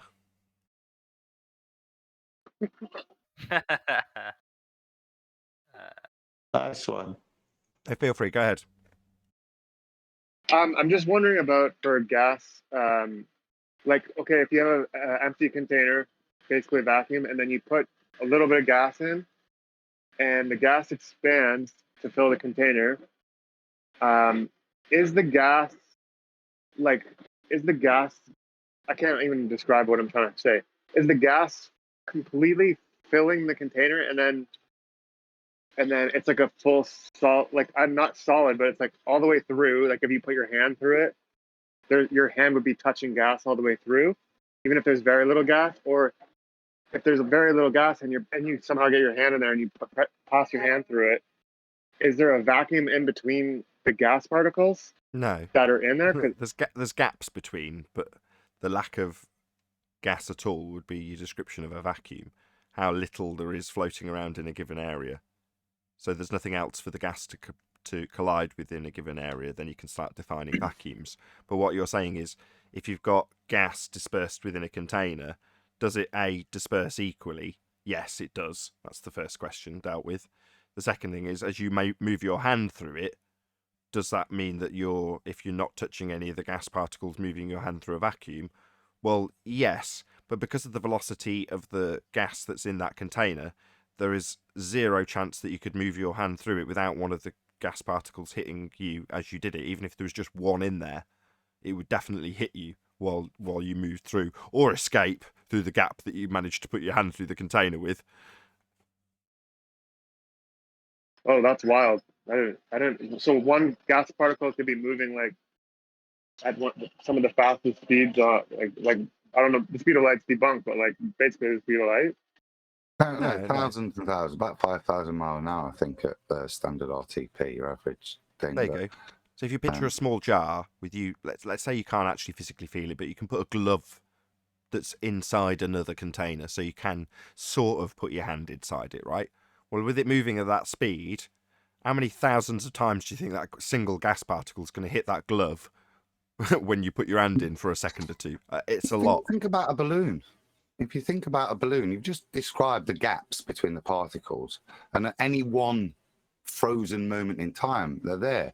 But you don't see a balloon really oscillating. But there's nothing, one thing holding, there's no structure inside. There's just millions and millions and millions and trillions of collisions against the container that's holding that elasticity out there, keeping it stretched. But there's nothing like if you filled it with water, where it's static. Yeah, it's being held there by the number of collisions, not anything structural. Yeah, and that comes back to the guy originally when he was from Super Chat saying, well, what about the gas pressure gradient? It's like, to have that develop, you first got to have all those collisions going on with the walls of the container for there to be the gas pressure. So in the same way I'm saying, well, you don't see an oscillating balloon because you've got like 5 gas particles in there, and sometimes they hit one little square inch of it, and then sometimes they hit another, so you see it bounce. No, you're talking about millions and millions and millions of collisions going on continually. And it essentially, as far as you can tell, is just an equilibrium, a balloon that's at the same basic shape and size constantly because it's at constant pressure. It's got a constant amount that you can calculate of gas hitting the walls of the container, in this case a balloon. Well, that's what gas pressure is. the force exerted on the walls of a container. That's what it is. That's what gas pressure is. So the notion that the sky is a vacuum and the gas we're breathing has nothing to press upon is ludicrous. Yeah, this picture on screen right now, if this black area was 10 to the minus 17 torr, all it would be is an area that this gas at high pressure would vacate into. That's what gas does. Has someone taken a single gas particle and like isolated it to be able to study it? Is that something that happened? Yes, me. I have a very clever machine. No, I don't know. Well, you can't see individual molecules, can you? So the way it's kind of understood and expressed is with Brownian motion, which you look under a microscope at smoke and you'll see the little particles hitting each other, the little solid smoke particles. Now, that's a demonstration, a model of what's going off at a much smaller scale, because the reason those little smoke particles are moving is because they're being hit by the gas particles. So it kind of shows you a much slower rate and I think what's kind of going off. But no, you can't see that because you can't see an atom, can you? Other than you can see the effects. Perfect. With that, I'll say if you are watching this on either Nathan Oakley 1980 or Nathan Oakley premiering streams, then stay tuned as there will be an after show to follow. Unfortunately, if you are watching this live, this is where we bid you farewell. So a huge, massive, enormous thank you, first and foremost, to Discord and Google for making today's live show possible. But of course, massive thank you to all of you for smashing the super chat, hopefully liking, commenting, sharing, subscribing, and becoming a Nathan Oakley 1980 channel member. Once again, stay tuned if you're watching on either premiering stream. I've been Nathan Oakley, and I will see you all in the next video.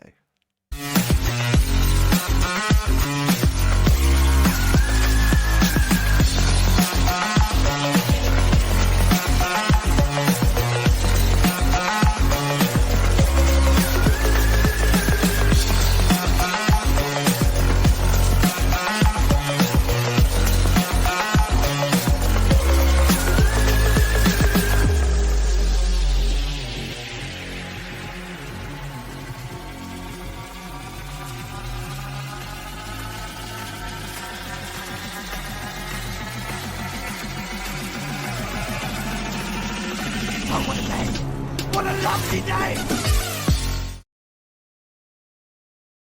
On and off valve in between. And he says, on this side, we have a vacuum.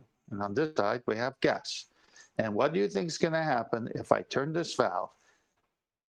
Will the gas fill the vacuum? And of course, that's exactly what happens. Well, we have a valve. Yeah, I know. But so for example, a vacuum next to gas pressure. What would happen if the gas pressure was just next to a vacuum? Well, you wouldn't have a vacuum. That's the whole point. In between that, don't you remember Zanuck saying that there's a valve? So valve Earth. So gravity, which is debunked already because it's an effect, it's not a force anymore. So what's the valve then, according to these anti-flat earthers? The inertial vector of Earth moving through an asymptotically flat universe. Say that again. The inertial vector of Earth moving through an asymptotically flat universe. That's what I've been able to piece together. Well, again, if you're going to bring in valve, then the valve is in between of two other containers then. So they say Earth is an open system, and we know it has to be a closed system because you can't have gas pressure without a container. Yeah, but they're confused. One of the tricks with this is like the word vacuum, because vacuum, depending on what context you're using it in, can just mean a differential pressure, and we do have a differential pressure on Earth. That doesn't mean it bleeds off to nothing or 10 to negative 17 torr and then stays that way to the end of the universe. So they're kind of playing some word games with the word vacuum. Yeah, well, outer space, not space within a container, closed system Earth, are two different things. Yes, I agree. I have my own propane tanks here on property, and I just checked one the other day. It says 50%. Well, he filled it up to 80 because he can't fill it more than 80 because of the expansion of the gas in the heat of summer. So the temperature rises and the gas particles get excited. They need room to bounce faster and have more collisions. And he says, I can't fill your tank for more than 80. I got to give that 20% for the heat of the summer. I said, okay. So I checked it the other day and it's 50. And of course, at the end of August is when I fill it because you can buy propane the cheapest. No one's using it for heating during the summer. So he'll come here and let's say it's at 45 by the end of August. So where did 35% of the gas go? Oh, there's a valve that leads it to my stove. There's a valve that leads it to my dryer. I used it. So that vacated the tank through a valve, through a pipe for usage. But if it wasn't contained, how am I going to get it? How's there going to be any pressure? Yeah, that's the point I was trying to make about, like my problem isn't to claim that it's a 10 to the negative 17 torr. You can have pressure, whatever value you want, but when you say that it reaches 10 to the negative 17 torr and then it graded, that's it, then it just space, like that doesn't make sense. Well, the vacuum of 10 to minus 17 torr cannot be the barrier because it would accept the gas. It wouldn't repel the gas. Well, like one gas pressure itself can't be a vacuum, right? So whatever value you ascribe to that gas pressure, that's just what that gas pressure is. You need another pressure before you can establish a differential.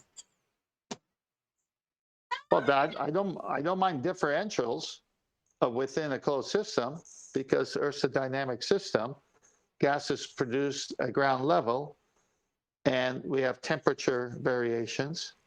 But you couldn't have the pressure unless you had a container. The key word is pressure. I think Yeah, I know you're technically correct, John, in terms of 10 to the minus 17 torr being a gas pressure still. But to put it into context, and I'm starting to be corrected on the numbers, but we worked it out a while back. And at that point, you're looking at one molecule in about 3 cubic meters. So it would be unlikely you'd even hit the molecule. So whether you could define there being a pressure exerted on you is unlikely. It's not impossible unless there was some form of containment for it to rebound back to you. But in their analogy, there isn't. But I'd say at that low level, the term gas pressure that it could be experienced it's debatable whether it would be experienceable.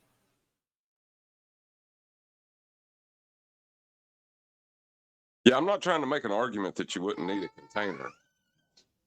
No, I'm just saying that's what y'all think I'm doing. It's calculable that lower. That's what it's hypothesized to be, isn't it? But actually, in reality, we couldn't achieve that. I mean, look at the best we could do. But at that level, would you actually experience that one molecule as you and it traveled through that 3 meters? You could stay apart and never hit, couldn't you? If your paths were. Well, that's just like basing it on a convention, like not to say we can make a 10 to the negative 3 torr vacuum. Well, fundamentally, accepting the premise that there's a vacuum at that level there. 10 to the minus 8, I think, is the best we've achieved on Earth so far. Yeah. So. Right, but that the way that our understanding of how particles work, doesn't mean that you're not going to fill the particles in there. You know, There's no particles to feel. So I'm saying in the 3 cubic meters, so you're there in that 3 cubic meters of vacuum, and there's at that space Tor level, there's only one molecule sharing that 3 cubic meters with you. One. So what he's saying is that at that level where the guy earlier asked, could I just pass my hand through a vacuum metaphorically and feel no gas, just go through the gaps? Well, I said no, because you couldn't ever achieve that even here. You know, you're still going to have some, even at 10 to the minus 8, some gas hitting you. But when you get to 10 to the minus 17 Tor, you know, orders of magnitude less, then you are in a situation where in a 3 meter space, if you've only got one, then yeah, you could put your hand right through that 3 meter square or 3 meter cube gap and have nothing happen, nothing touch you.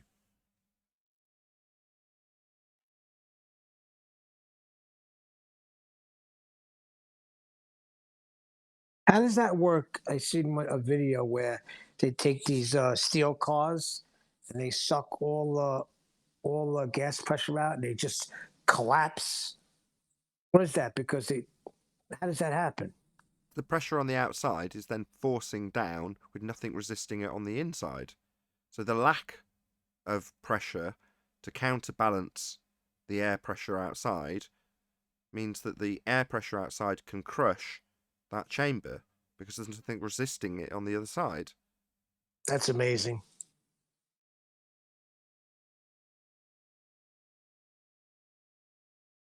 but what I was trying to get at though is like our understanding of how particles work.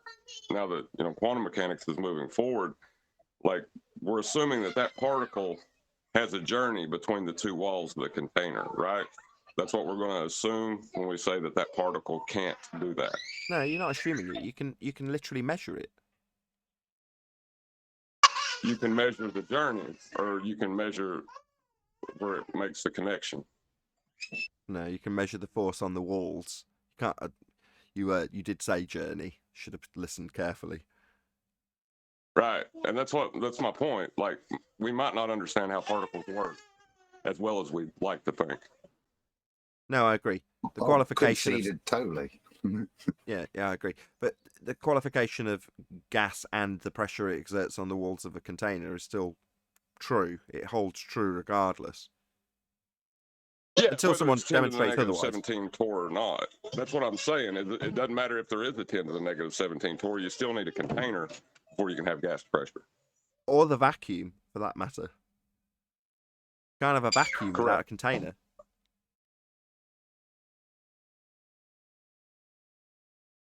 Right. Yeah, you're not going to have either one without the boundary layer first. Whose quote is that? Without the container, there can be no pressure. Conspiracy cats.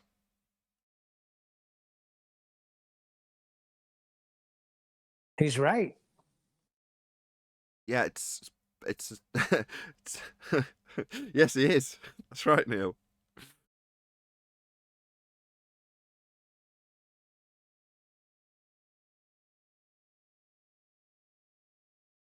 Hence, sorry, I wasn't trying to kill the. Well, I was just going to tally it off by saying, hence the sky's not a vacuum.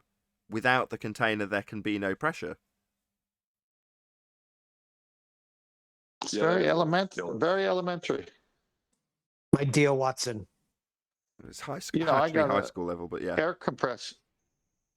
You got an air compressor here because you got to fill up your tires and do different things with an air compressor. I mean, how am I going to compress air without the container that the air compressor comes in with? You don't. It's right there in front of everybody. What does the word mean? Yeah, but then they'll say a fan. Hold on. What does the word mean? Compressor. What does that mean exactly? Pressurizing something in a tight place. Compressing it into a container so you have pressure that you can use later for whatever you're using it for. Right. So it's about it pressing. You can make it press more if you compress it. That would be the gas, the air. Yeah, there's a valve for the gauge. I could go 80 pounds, 150 pounds, over 200 pounds, depending on the size of the compressor, even more. But I've got a little handy one for air tools and carpentry, nail gun, pneumatics, things of that sort. Very good. See, everything is here for the ballers as well as the anti-flat earthers to see, and yet they want to keep their R. But then we took away R because there is no R. Now, without R, they lose everything. Well, they still claim that you just have to turn a fan on and there's gas pressure out of container. No, there's a gas pressure plane delta. wing. So the fan argument is a delta of gas pressure, sidestepping how we have the gas pressure in the first place, and asserting that if I ignore the fact that we have gas pressure next to a vacuum without it dispersing in line of natural law, second law of thermodynamics, if I just sidestep that and ask how existing gas pressure I'm not going to explain, when moved around by a fan, is actually gas pressure without a container. No, it isn't. It's taking existing gas pressure that wouldn't be here if the sky was a vacuum and moving it around into a delta of gas pressure. So is that the same as when they talk about, like my son does the Mount Everest thing, that the air is thinner up there? So they think that it just stops right up there? Or wherever That's up Delta there X. is? Well, let's move into Delta X. We need to know Delta, what Nathan is talking about first. Why do we have pressurized gas in the first place? It is, if I take it into a different medium, just to make it easier to understand, Neil. If I say, how can I get my turbojet prop, whatever they call it, the thing that you jet ski, that's the one. How can I have it produce propulsion, right? Unless I've got water in a container. Now, if you just sidestep that and automatically assume that you're going to get your propulsion at a varying rate of speed and start arguing about that, you're ignoring the fact that you've got to have a container full of water in order to stick the jet ski in it to make it go along. Now, if you just say, well, you just put it in the water.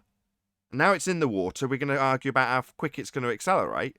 It's like, no. We're asking about, I've got a jet ski, it's in my lounge, and it's not moving. It doesn't matter how much you pull the accelerator, it doesn't go anywhere, right? So in order for it to achieve the speed that you're calculating, I've first got to have a container full of water to put it in. Yeah? So let's not worry about how it goes fast through water when it's in it, because then you're just assuming that we've got a nice tank of water to make this explanation and for you to ask me about the speed it's going to go. Likewise, well, let's start with us having gas pressure and explain how a fan moves that gas pressure around like the jet's moving the water around. Even though, as yet, I haven't explained where this container full of water or the container full of gas that I'm going to move around with a fan has come from in the first place. I'm just going to start my explanation with the jet ski in the water. Forget where we got the water, that doesn't matter. I'm going to sidestep that. We just have got it. No, I haven't. It's just in my lounge, sat on the carpet. It's not in water. What have we got to have first? We've got to build a massive container full of water or take it to a contained lake full of water then. So first, before we can start explaining the acceleration of the jet ski, we've got to have a container full of water first. Yeah? Likewise, if we're going to explain the fan blowing the air pressure around, we've got to have the air pressure first. And how do we have it? Well, we've got to have containment to have air pressure for the air to press upon. That's what pressure is. What's that? It's no, second law of thermodynamics doesn't apply to the Earth, is the battle cry of your anti-flat earther. So what, natural law developed here on Earth when we explain how things occur always doesn't apply because your model of a heliocentric world has a sky vacuum. Therefore, it doesn't apply. It's not a law of nature anymore, just because it doesn't match your model. No, your model of an Earth sphere in a vacuum stands in violation of natural law. The gas would fill the vacuum. Simple as that. Yeah, I get it. But my son comes back with the what do you call Mount Everest, and I understand it. I explain it to him. You still have gas pressure, just that the air is thinner up there. I don't know what he's trying to say with that. Well, it's an anti-gravity rebuttal. So the gas which is created at ground level made its way up to the top of Everest then, because it wasn't produced up there. There's no bloody trees at the top of Everest. So what's producing the gas? Oh, right. It made its way up from ground level, did it? So it's dispersing then. So that's an entropic effect that it's experiencing to make its way to the top of Everest. So in order for it to get there, it's doing so and can be described accurately with the law of nature that is the second law of thermodynamics. It's a bloody entropic effect for it to get there. It's dispersing, right? Getting less as it goes up, further away from the source. That's dispersion. Yeah? Well, if it's dispersing, entropy, then it's experiencing entropy. An entropy increase, right? To get up to the top of Everest. Well, that's just going to continue into the sky vacuum if there was one. Yeah, it still has to be a container, even though the air is thinner up there. You can't say that that nullifies a container. It still has to be contained. It actually proves a container. Yeah, if the production, I agree. If the production of gas, on this immense Earth we live on is starting at ground level, and you go to Mount Everest and you don't see any trees, but you know you still got some air up there. A lot of people need oxygen to climb Mount Everest. Some people do it without. They're used to it. They live up there, the Shirkas. And then you go higher and it's thinner. Well, that just means you're in a container, and it's the higher pressure, low pressure, like the barometric pressure works. Now, if you didn't have a container, all that gas would just, as they say, would just fill the vacuum that's above it. But the reason it's not filling a vacuum above it, and we're still able to breathe, is because we're contained. How old is your son? 18. What'd you say, He's 19? 18. 18. Oh, then fuck him, Neil. It's not your responsibility anymore. Kick him to the curb, mate. I should after you put that hat in the bed, right?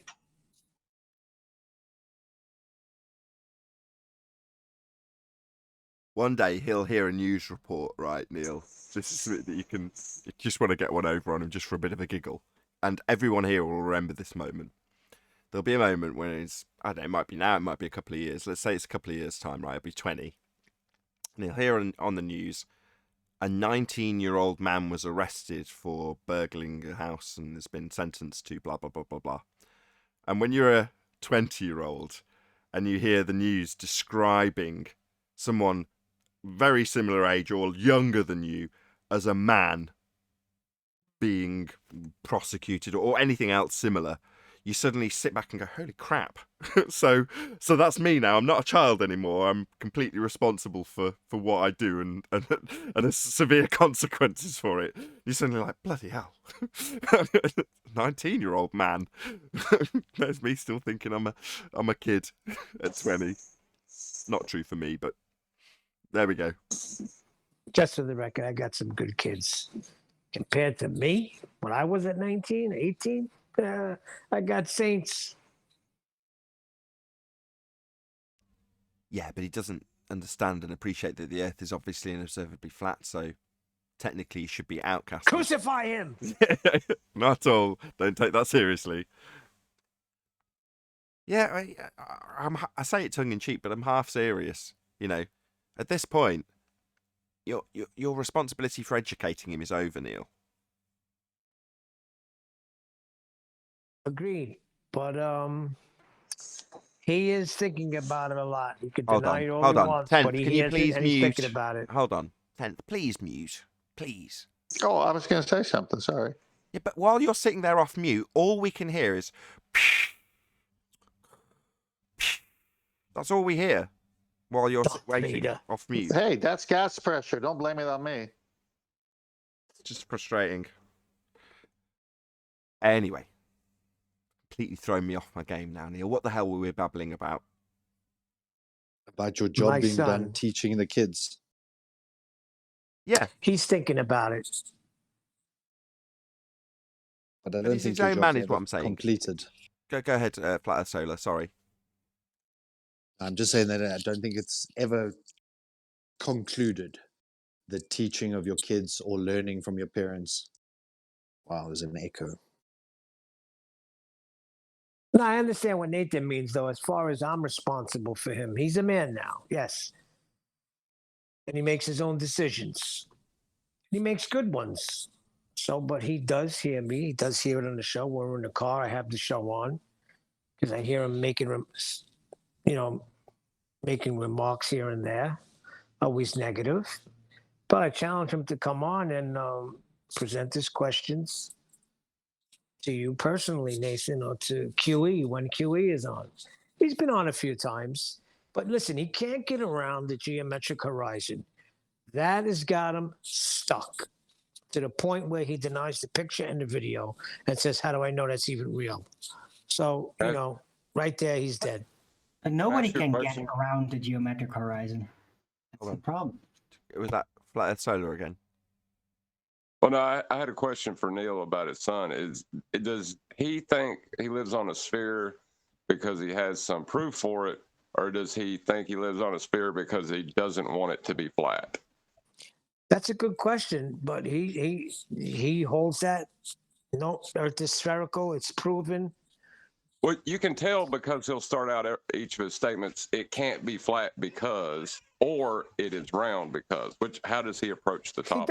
He doesn't both. Actually, he says it both ways. Yeah, he's borderline anti-flat Earth. So yeah, that's what you're driving at, basically, isn't it? Yeah, it means the arguments are affecting. I mean, it took me 3 years to finally get it.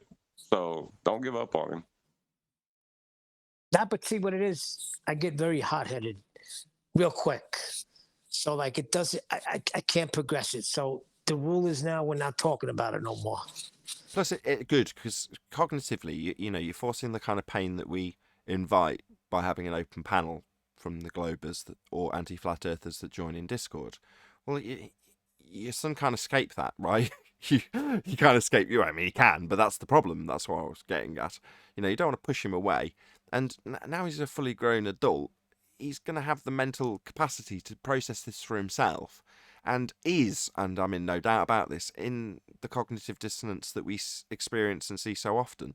Now, I know you want the best for him, therefore you want him to get past that cognitive dissonance, and you know there's only one way of getting past it. So you're going to keep banging that drum, right? Well, he's your flesh and blood. He'll get there eventually. You probably only needed to have mentioned it the once anyway, and he'd have got there eventually. But pushing it and pushing it and pushing it, you might end up having the adverse effect just because of you pushing so hard. I don't. 1 second. I don't push him at all. That's the whole thing. If he brings it up, I talk about it.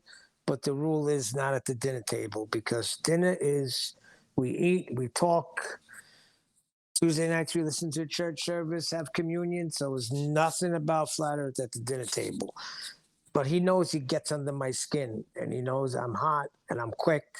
So he's very slick, my son. I got to give him that. That's your problem. That's your issue. You're not at peace with this, and I know damn well you're not, as much as you're in denial and tell me you are.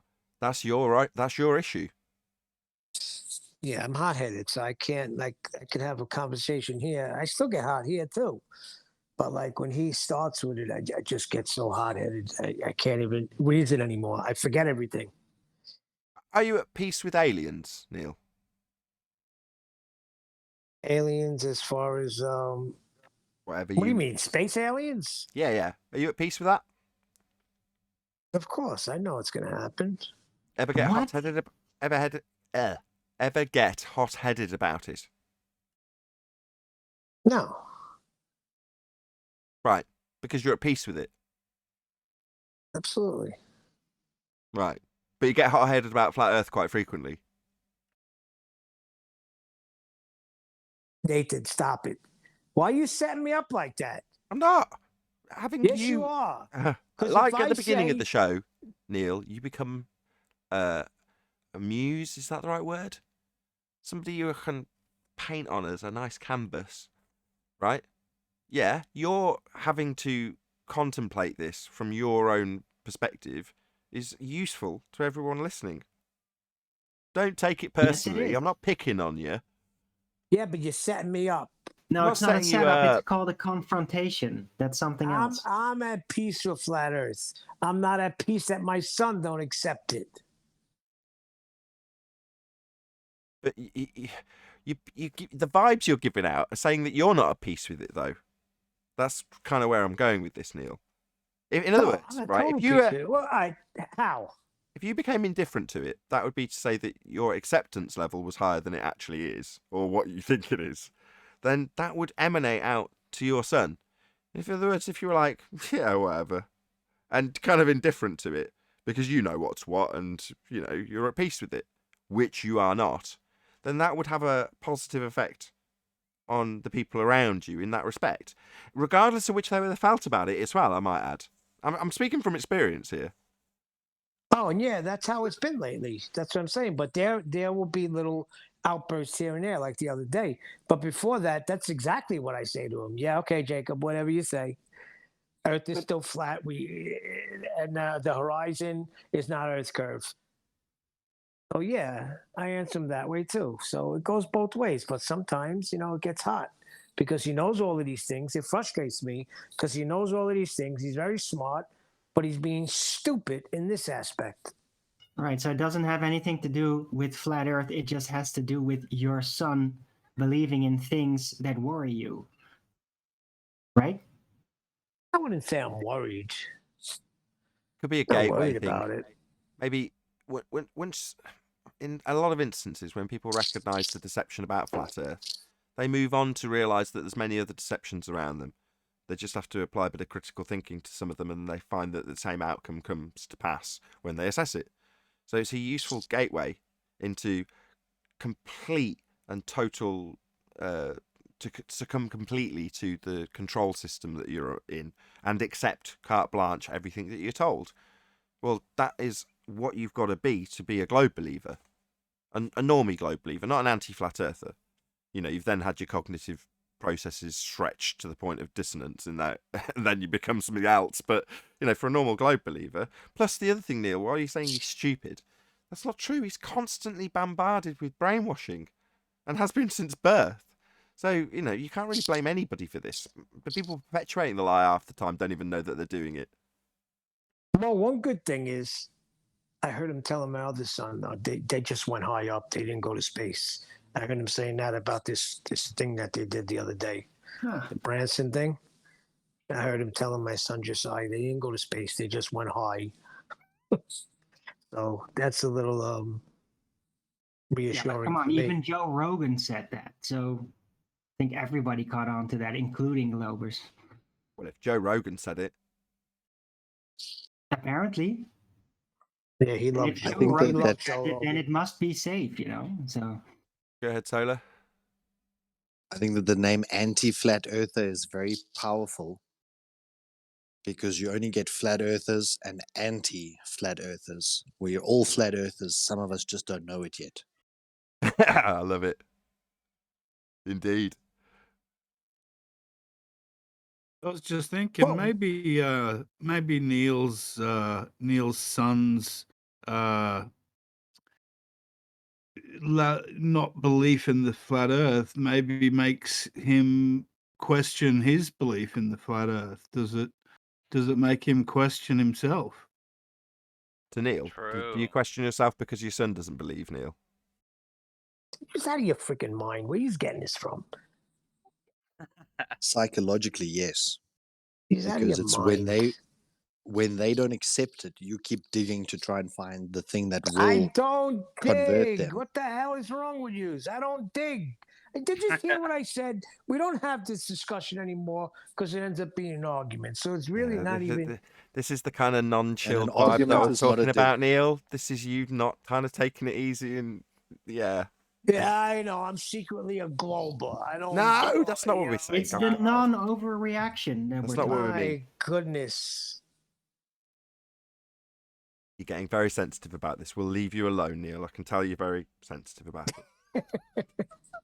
I do not question it because biblically it's correct. We have a dome over us called the firmament. That's why we're breathing. That's why we're alive. The Yeah, Bible partially that's speaks why about I it, rib and you it's about this, true. Neil. Immediate chanting. Hold on. I was about to round up, but now he said that. Because 10th doesn't do that. You and 10th are equally religious in that regard. But I very rarely ever hear 10th man lean on the religious justification. I can't think of a single example where he has. He details it, but he doesn't lean on it. You lean on it. So you're almost Of course using it I as a lean on it. crutch.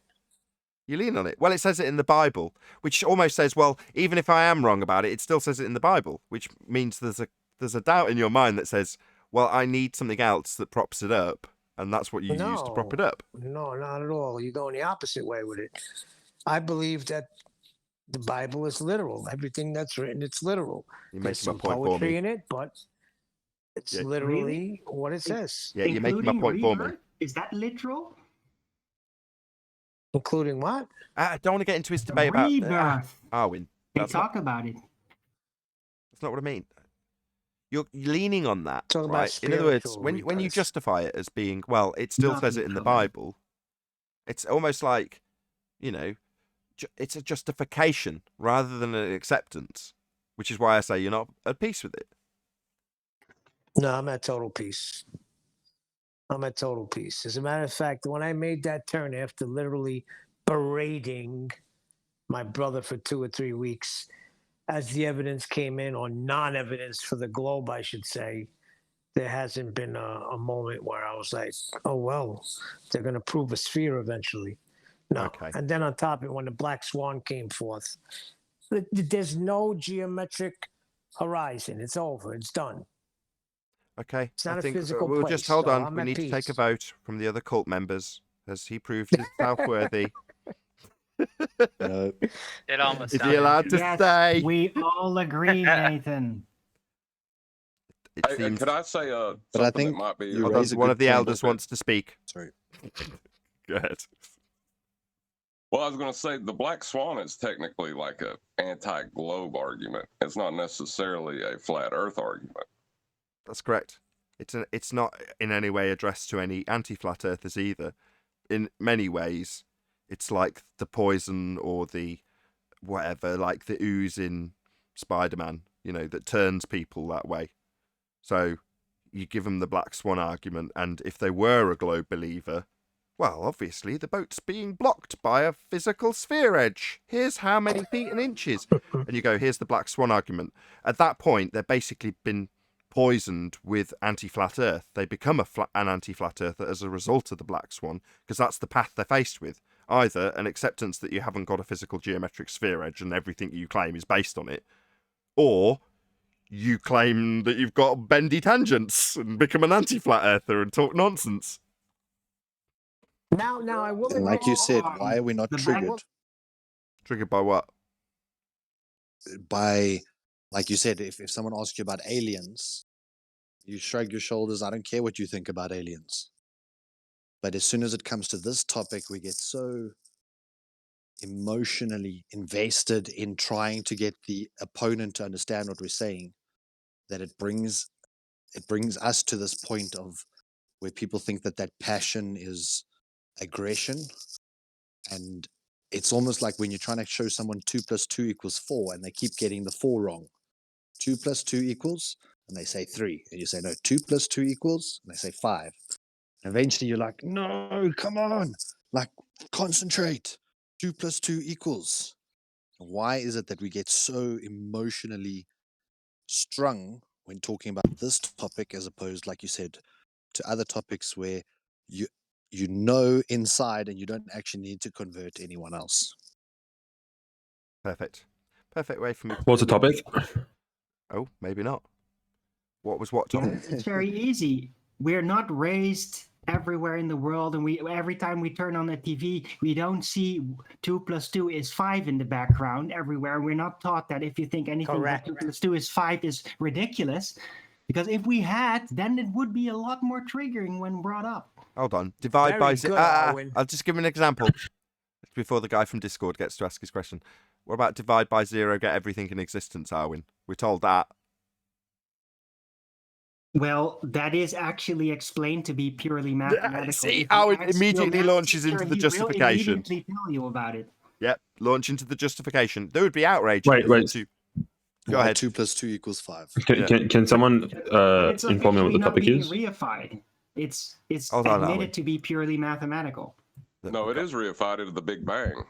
It's claimed to be what happened. No, This that's not guy literally just... the Hello, Big Bang, it's everyone. just Hello. an analogy. Hello. There's a guy made Yourself. 2 attempts, tried to inject himself into the conversation. Obviously wants to join in. Hello, what's your name? How can I help?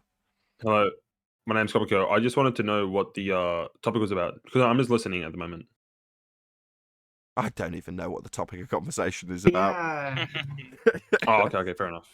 Flat I Earth. do. So the conversation is about somebody trying to convert a fellow family member into their cult-like religious fundamentalist belief in flat Earth. It's disgraceful.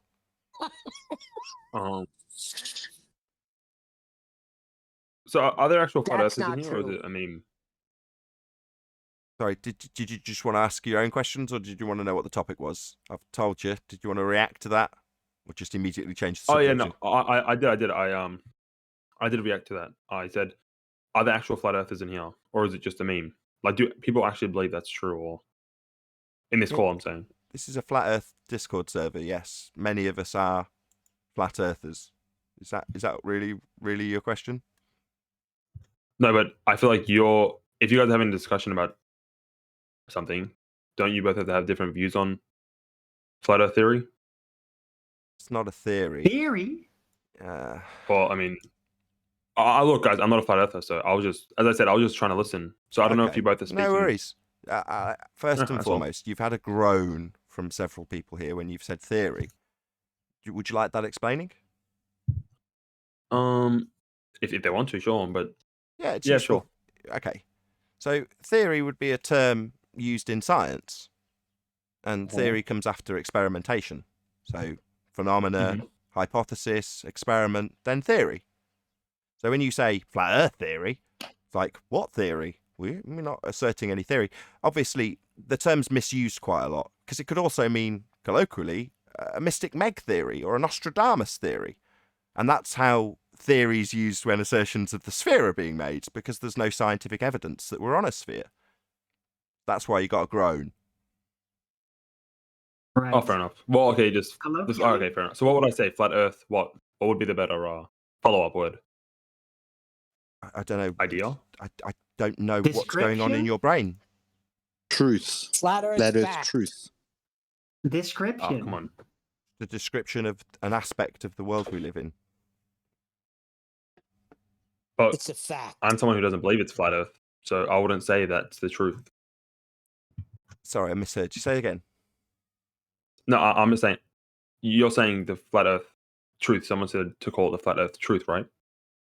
Yeah, I mean, the Earth's obviously, observably, measurably, navigationably flat. Not really. The experience you've ever had. Guys, can you hear this guy trying to respond to me?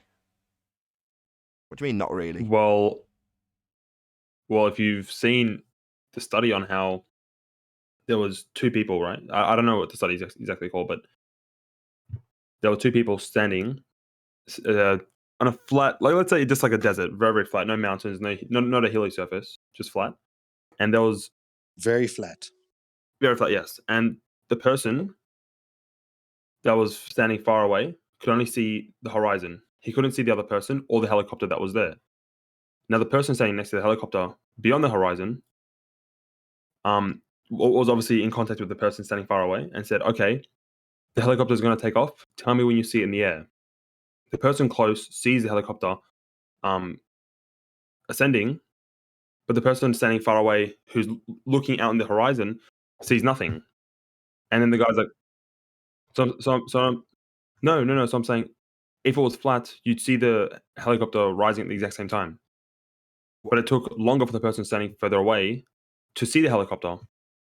So, I mean, that's why the whole flat Earth idea isn't concrete. It's not like a fact. Right, It's just an idea. So you said, let's just address a couple of those things. Can I? Is it? Or maybe it is. Can I If it is, yeah, Nathan? I think so. Which bit, Arwin? Right, I'll keep it short. So you say it rises up and then you don't immediately see it, right? So what do you think causes that? Why isn't it visible right away to the observer? Because he can't see beyond the horizon. And the horizon is where usually the Earth would start curving. Oh, so the horizon's Earth curve. Curving off. I see. So your assertion in this instance is that the horizon is a physical geometric sphere edge blocking the helicopter then? Well, yes. And I don't mean it's like an actual edge that's, straight that just dips. I'm saying it's just like a slight, very, very slight curvature. Yeah, an edge blocking the helicopter. Yes, exactly. You said no, not quite, but then disagreed, but only to go on to say that it's Oh, slight. no, I thought, no, I was just saying no. I thought like when you said that, like that's like where it just curves. That's where the curve begins. That's what I was. I see. Physical So clarifying. you are under the misapprehension that the horizon is a physical edge for boats to fall over then? No, I didn't say that. Sorry, you said a helicopter went behind it. I went behind it, but I'm saying the helicopter wouldn't be able to be like, oh, I'm on an edge. Well, like a boat You going over can't- you can't it. tell. Sorry, it seems that you don't understand your own assertion about what a sphere would do. No, I know what you're saying. You don't need to talk, I'm So a talking. boat- You so don't a need to boat- talk, I'm Okay. talking. That doesn't mean you immediately start talking through me. When I say you Well, don't... you're making assumptions. I'm just correcting you. Excuse that's all. me. I'll try a third time. You will not talk through me. I'll say it again. Go ahead. Starting with my correct assertion that you don't seem to understand what the sphere asserts. It's based on a begging the question proof of nothing perspective hijacking Earth curve calculator labelled Earth curve calculator. And it asserts that there will be a physical geometric sphere edge for boats to fall over. You're claiming the same sphere edge blocks your view of a helicopter. And then saying, no, it's not an edge for boats to fall over. That's the fourth time you've interrupted this statement, Okay. my friend. Can you not interrupt everything I say? That's the fourth time you've interrupted me on this statement. So, Are you I'm that merely sensitive, to be honest? clarifying. Are you that sensitive? Triggered I don't know if globe it means it or believer. not. Fifth time triggered globe Jesus, believer. man. Please pop yourself on mute till I have finished my statement. Hello? I'm not going to tell you for a sixth time not to talk through me. Until you go on mute, I can't continue because you're constantly interrupting me. Hello? Are you deaf? Oh, so you're not going to continue if I don't go on mute? I will continue when you go on mute, as I am now demanding that you do, so you don't talk through me for a sixth time. Okay, well, I'm not going to go on mute. So it's up to you if you want to continue then. So either you get okay. to talk continually through me or you won't participate. So you will use what we have deemed the fundamentalist religious zealot mute button. You will mute my statement regardless. So you're not going to tolerate me rebutting what you have actually stated, which is that a physical geometric sphere edge horizon blocks your view of a helicopter. I'm merely clarifying what you've already claimed. You seem apprehensive to just confirm what you've already stated. I haven't even refuted it yet. I'm merely trying to get you to clarify your own bloody position, and you've interrupted me 6 times. Just makes the show Well, when easier. you were clarifying, all I was saying was yes. I was actually disagreeing, and you're like, "Oh, you've interrupted me. Oh, you've interrupted me." I'm disagreeing with what you're saying. Oh, right. That's all. Excellent. Well, you're going to have a struggle to not talk through me. We'll see when I refute that. If the Earth was a sphere with a radius 3959, as asserted in the begging the question proof of nothing perspective hijacking Earth curve calculator, to give you your value of a sphere edge to block the helicopter, then every measured distance to that horizon could be no more than 1.2 times the square root of the observer's height in feet. And we have imagery beyond the geometric limitations of a physical sphere with a radius 3959. Therefore, the horizon is not a sphere edge. Oh, are you finished now? What? Taking apart your assertion that a sphere edge blocked a helicopter by debunking the assertion that it's a sphere edge? Am I done ripping your globe claim to pieces? Yeah, I am pretty much done ripping to shreds your claim that a helicopter's blocked by a sphere edge. It isn't. Okay, nice, man. No worries, man. Okay, good one. But okay, then can you please explain to me the lunar eclipse? Why is it that the lunar eclipse? No, we're going to have you actually acknowledge that the helicopter's not blocked by a sphere edge.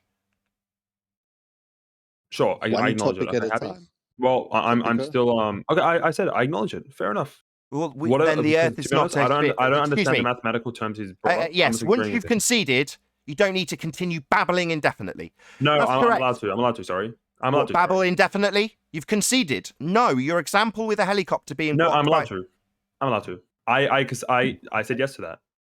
I said yes to that. Now you don't need to have this sort of a prideful, rebuttal all the time. Oi, globe-believing wanker! Shut the fuck up and be berated by the flat earther, not a meme, an actual person ripping your claim to shreds. That's right, dick brain. You are thick as shit and being told off by a flat earther for how fucking stupid you are. You claimed a sphere edge got in the way of a helicopter. Now rip that garbage to shreds. That's right, fuckwit. A flat earther ripped your stupid nonsense to shreds, and now you want to move on to eclipses and claim that I'm not going to have my victorious moment? Yes, I will. I'll claim victory because you lost to a flat earther with your stupid shitty claim that the horizon's a fucking sphere edge. It isn't shit for brains. Who's making that noise? I do still believe in that, right? Believe in it? No, mate, we've debunked it. So your belief is inconsequential because we've debunked it as a sphere edge. It's beyond the geometric limitations of a sphere radius 3959. We've debunked it. Now, you may not understand that, and you may want to move past it having conceded it onto eclipses. But if you haven't got a sphere edge, then you have no Earth curve geometry. You haven't got an Earth curve anymore, idiot.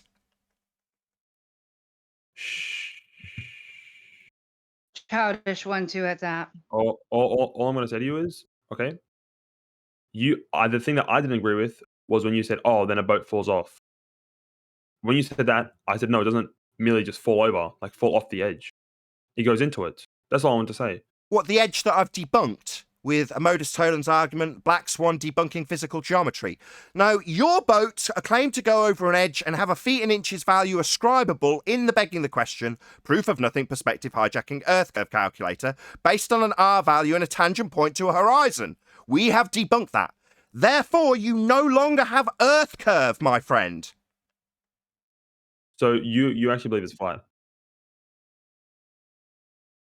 Come again? I actually don't know. I don't know if you're memeing or not.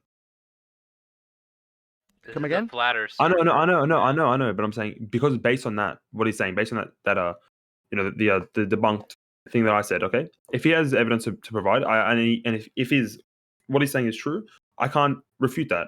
Fair enough. I was wrong. Fair enough. Okay, you can't. Yeah, fair enough. I'm not going to sit here and be ignorant and have perfect. some sort now of you delusion. need to shut up. Yes. Everyone else, including this guy, please be quiet. Hello. Yes. Now you've conceded. I've refuted your claim that you said it's ludicrous to assert that Earth's flat, despite us pointing out that's how it's. You're going to talk through me again. Based You complete cunt. A documentary. You complete wanker. It was What based part on a of documentary? Yeah, mate. Hello. I understand your claim. I heard it. Then I took my trousers down and took a giant shit on it. Now I need you to shut the fuck up. Do you understand that? No, I'm not going to. No, then I I'll kick you out. You either accept that your stupid shit claim that you took as read from a documentary that you now want to babble through me about was ripped to shreds by me, leaving you with no claim, high and dry and nothing to assert as proof of a sphere. So when you babble on and mutter about what this means, it means Earth's not a sphere. Do you understand that?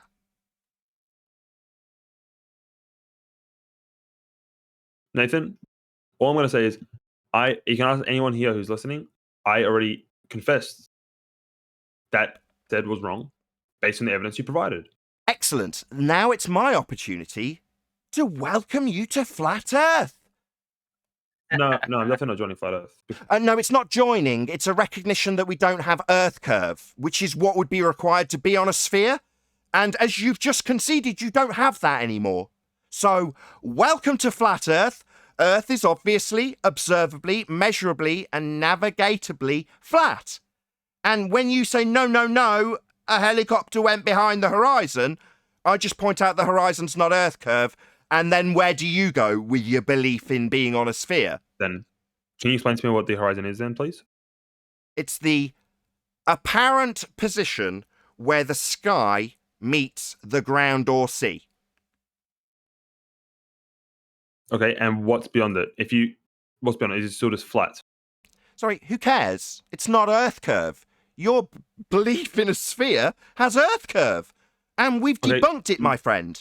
And I know that every time I point that out, you're going to jabber through me and tell me, no, I refuse to not have my fundy mute button to shut you up every time something devastating comes my way about my belief that Earth curve gets in the way of things. I can measure Earth curve. I can get R values from Earth curve horizon tangents. We've destroyed all of that, my friend. So Earth's not a sphere. Well, no, you haven't destroyed all of that. That's Yeah, we have. I've just done it. You just don't want to accept it. A hand wave followed by a question about eclipses won't change that you've conceded you don't have Earth curve. One of the fundamental things about being on a sphere is having Earth curve, though. You appreciate that, right? Sure. Welcome to Flat Earth. Oh, no, but I'm saying to it. No. Snatch in Yes. the back. Sure, but no. Okay. No. I haven't got Earth curve, but I still want to believe I'm on a sphere. Well, good for you. We'll just keep welcoming you to Flat Earth when you keep conceding you haven't got an Earth curve edge to block things. Okay, no offense, you're quite hypocritical, but it's okay. I'm quite hypocritical. Meanwhile, we've only got one horizon, and the horizon in your begging the question proof of nothing perspective hijacking Earth curve calculator is physical and geometric. You thought it blocked helicopters. Exactly as asserted in your calculations that have physical horizons. It's not. It's an apparent, meaning not physical, location where the sky appears, redundant, to meet the land or sea. Not an Earth curve edge that bends at altitude or blocks boats or buildings. No, my friend, you've already conceded you don't have that. Welcome to Flat Earth. Definitely not joining, but either way, the horizon does... It's not a club. It's a recognition of your reality. I don't give a crap about you thinking you're joining a club or seeing me as a club member. No, I just recognise the reality around me. There's no Earth curve. Okay, can you please explain to me the eclipse then? Let's move the topic. No. Why would I need to explain an eclipse to you? I haven't made any claims about an eclipse. There's a claim that there's an eclipse caused by heliocentric motion. I haven't made it. So maybe you need to launch into your claim about the eclipse because I don't make one. I was about to. But excellent. It's okay. Do you want me to? Yo, what's up? Don't you think a more prudent question would be to ask, you've just conceded that the radius isn't where it should have been. Why would that video that you were referencing show something that couldn't really occur in real life? Or why are they manipulating the footage to make it appear like a helicopter can hide behind a bulge of water when water always rests flat and level? That should be the real question, not that you agree with Nathan that the radius has been disproven, that it definitely, we can see too far, but yet at the same time to say we can't see far enough when helicopters hide behind the curvature. Or to put it another way, let's dwell on your total failure to prove you're on a sphere when you asked if Flat Earth was a meme. I told you it's measured flat, navigated flat, and obviously and observably flat. You ignored all of it in favour of an Earth curve getting in the way of a helicopter because a documentary told you on telly. What a it's not like that. Even a ship sailing off. How can you explain it? You kind of say that the... Sorry, that's a burden of proof reversal fallacy. I shit on your claim, you demand I explain it. That's a logical fallacy. Yeah, like all globe-believing wankers, you suddenly think that I owe you an explanation for the horizon. No, I don't, globe-believing wanker. Your explanation was ripped to shreds. I now don't owe you an explanation for what the horizon is. Okay? No, you are not the centre of attention, right? You know you're not... It's my show! It's got my name over the channel, but I'm not the centre of attention. I can assure you I am. It's my fucking channel. So yeah, absolutely, people come here because it's my name over the door. Do you think you're the centre of attention here, Gamma Dick? No, my friend. I assure you I absolutely unequivocally am the centre of attention right now. Yeah? People are listening to me rip you a new asshole, and they take great pleasure in it. They especially take great pleasure when an arrogant prick like you starts talking through me and telling me that I'm not to be the centre of attention. When you haven't got a geometric horizon to block a helicopter, because it told you on the telly, didn't it, dickhead? Are you finished? Yeah, ripping you a new asshole. I'll do it all day, regardless of your condescending tone, that I'm not done ripping you a new asshole. Yeah, I can do this all day with globe-believing idiots, my friend. We're not a meme. We're the people pointing out that you haven't got a physical geometric sphere edge for a horizon. You want to move on, I want to dwell, just like everyone else here who seems to be in agreement with me. When they ask you, like the guy just did, Why isn't it that you don't want to dwell on your lack of R? That's what your globe belief Let's not move on. requires. You just want to talk Let's not move through on, me, then. Fundy mute the crap out of me, and then ask me if I'm not the centre of attention on my own show. You're not. Yeah, that's going to go down well. It doesn't matter. Yeah, just keep He Fundy still muting me, thinks he's on a dipshit. sphere. This guy, even though you debunked it, he still thinks he's on a sphere. No, it's. I said to you, someone sent me a link saying that the evidence, the documentary, had been proven fake, and I can agree with that. What grounds do I have to stand and be like, no, it was true? You don't. We debunked Earth curve edge horizons with modus tollens. It's beyond the geometric limitations of a sphere radius 3959. We can demonstrate that all day long. Yeah, you can sigh all you like. That's the fact of the matter. You haven't got a sphere edge for a horizon anymore. And that's a fundamental part of having a sphere underneath your feet. So if you haven't got it, you haven't got a sphere underneath your feet. Okay, can you please explain the phenomenon then? No, I've just told you that's a burden of proof reversal fallacy.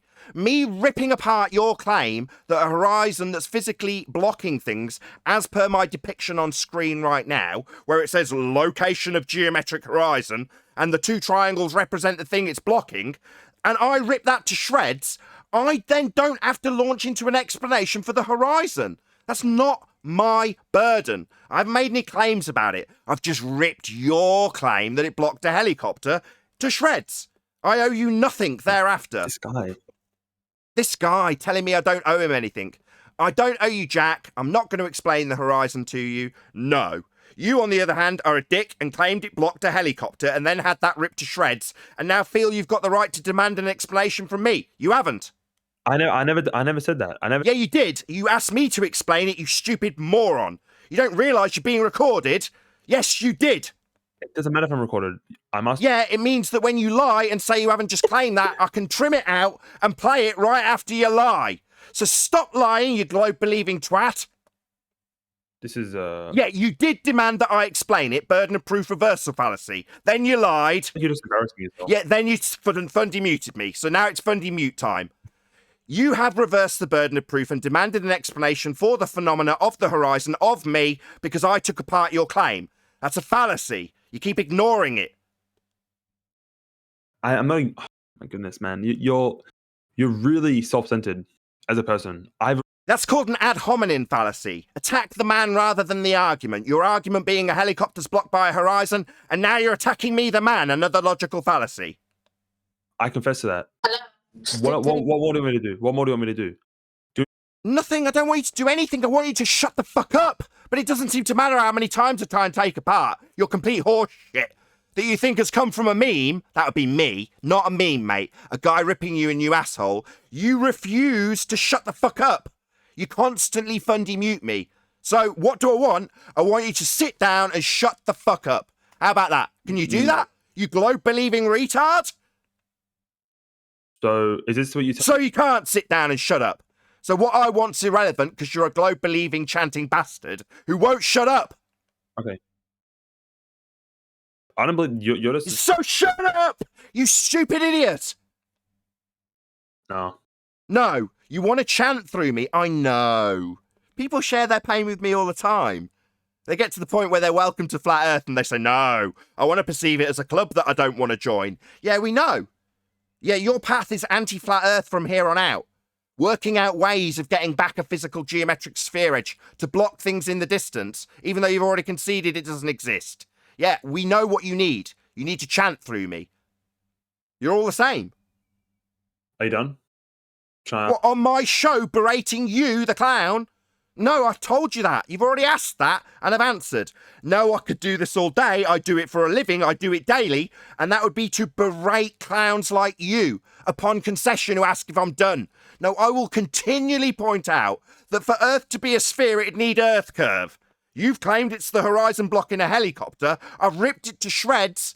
And you want to ask if I'm done? Yeah, I could destroy the global day, mate. You want to ask me again? Ask if I'm a meme. You dumb shit. Disrespectful brat. How am I disrespecting? How am I disrespecting him? I haven't sworn at him once. I confess to what I said. Different things. Disrespectful on. And let me tell you, this is my show, hun. The first comment you said and how Also, it's your disrespectful show. you were. and your attitude, I would have kicked you off my show in a second. You're lucky this man even gives you airtime. Have some respect for True. people. I'm not What do you even what do you freaking mean? playing around because I feel disrespected that you're disrespecting him in the manner that you are. And then you want to talk about us being on mute. I'm on mute because I have respect. Something you need to learn. Okay? Anyway, No, sorry, Nathan. why would I respect someone that? Why would you respect a flat earther that's just ripped you a new asshole? Yeah, why indeed? You fucking retard.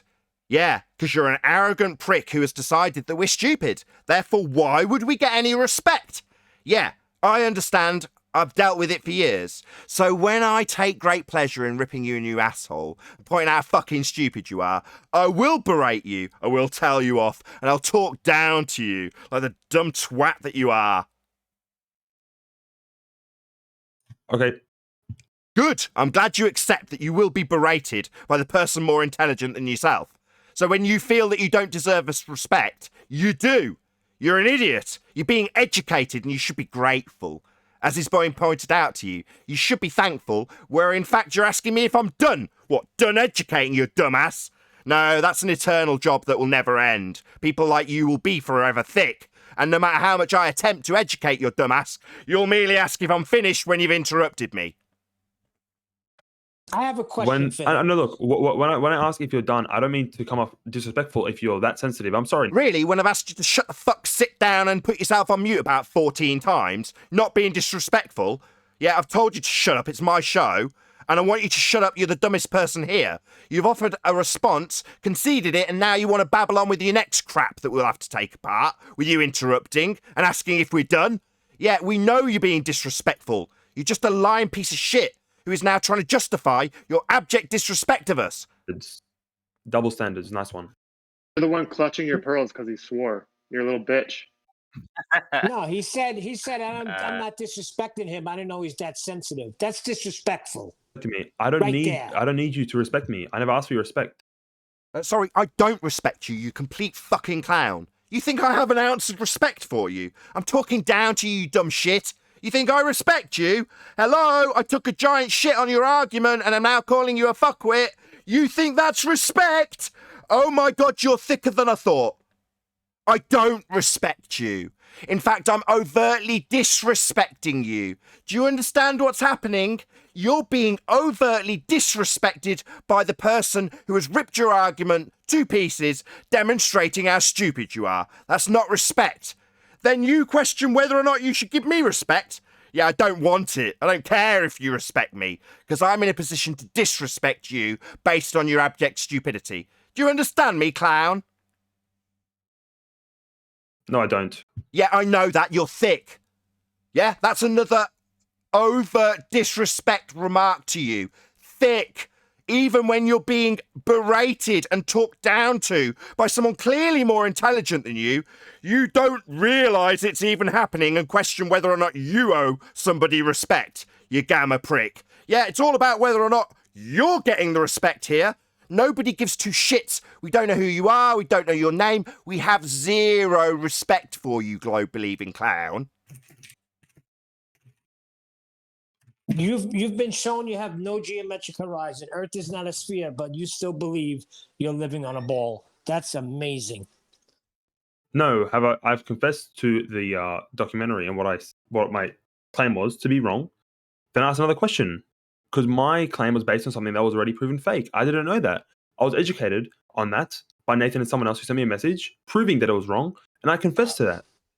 And then he just keeps going on about saying just with swear words and using his facade and all this stuff. But all I've been trying. Sorry, that's an ad hominem attack. So I'm using a facade. No, I had an argument. If Earth's sphere radius 3959, every distance to the geometric horizon can be no more than 1.2 times the square root of the observer's height in feet.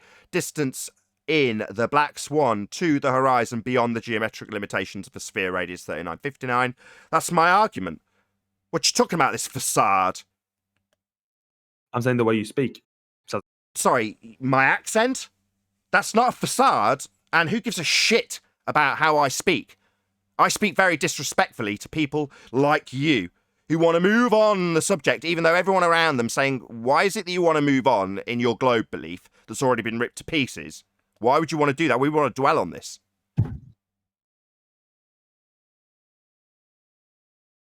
What do you think we're living on? And you just said you don't care about the mass. You better No, care about the mass if you're going to go over here and try to defend the I've globe.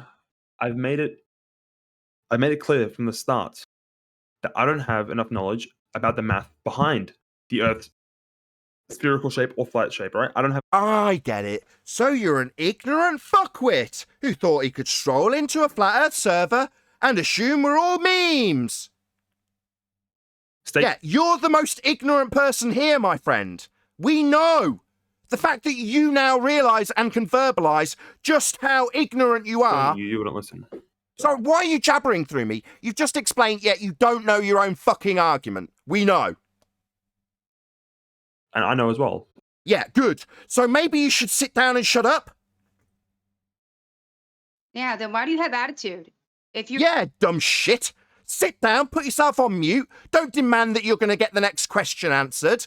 You're the dumbest person here. I never demanded it. Oh, right, so we're going to move on to eclipses and you're not going to go on mute. That's what you've told me. I can. I can go on mute. Do you want me to? Yeah, good lad. Go on mute and Good lad. Pop yourself on mute. There's a good lad. Go ahead. Good lad. Right, now we can talk about how thick you are. Not to you, about you. Totally disrespecting you. We don't want your input. While you're here, we're going to talk about how stupid you are. Oh, and he's gone on server deafen. Doesn't want to listen to how stupid he is without interruption now, does he? Yeah, because it's humiliating, ladies and gentlemen. That's why he's gone on server deafen. He couldn't bear to listen to just how big a fuckwit he was. No, he won't listen to that. That in itself is disrespectful. Yeah? Bye-bye, clown. While we discuss how stupid you are to assume a horizon's blocking a helicopter because National Geographic told you. Basically, you saw it on the telly, making you a complete cuck to the telly. You know, the Modus Tollens destroyed the geometry. The reason I brought up the modus ponens is because of the response to it. You know, like the only thing you can measure is that it's flat. Now, if you're going to assert it curves outside of what you can measure, that's just crazy. I think this guy is actually not a real glober. I think he's an anti-flat earther acting like he's a glober. Because any serious glober would not be saying ridiculous things as like, oh yeah, I admit we have no Earth curvature. But Exactly. it's still a globe. It's still a globe. That sounds like an anti-flat earther to Nah, me. that's a total normie. Do you think an anti-flat earther who's been in this arena for any significant period of time would come in and say, well, basically, I don't really understand the maths of a globe, therefore I'm not in the best position to argue? Not at all. That's nothing that we'd hear out of an anti-flat earther. I absolutely know the maths. While I deny a geometric horizon, I understand the maths implicitly. And now I'm going to deny it and tell you how I deny it. With a refracted curve that's bent to the tangent point. You know, they'll know all about the maths. To come in and say ignorance, no, I don't understand the maths, that's a newbie. I don't know, man. I think he's acting it. Because he does roll out the typical responses that I associate with anti-flat earthers, even though he's acting like he's ignorant about it. I don't know. That's why I said that is his automatic step. You know, he went to anti-flat Earth as a response. And that's what all globers will become if they want to remain globers. They have to be anti-flat earthers. That's why I said the modus ponens to an anti-flat earther. Then they have to deny measurements to keep it. The transition was never there.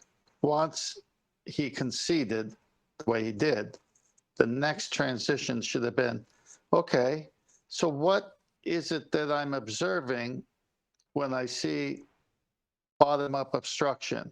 What can you help me out here? Since the Earth curve isn't doing it, what can be causing this optical imagery? No, that is what he did. There, that is what he decided did. to.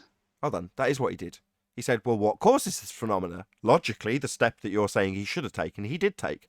I just said, nah, I'm not going to sit here and explain that to you. If you're making a positive claim that it's a physical geometric sphere edge blocking a helicopter, I'll just rip that to shreds and walk away laughing.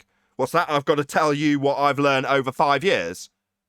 When you're an arrogant prick asking me if I'm done? I should tell you that, should I? No. I'd just take a dump on your claim and laugh at you and be totally disrespectful. Not explain your question about what does cause it then. Well, that's a very interesting question you can ask as a flat earther. That's not what I meant. You misunderstand what I'm saying. I saw what you did, and I saw where he transitioned to the eclipse. That's why you did what you did, because he's disingenuous.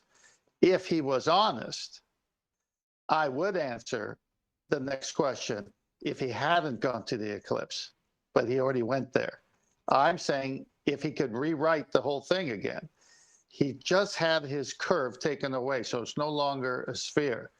But he still says, okay, the phenomena of things disappearing bottom up still exists, and it must be optical because it's not a sphere edge anymore.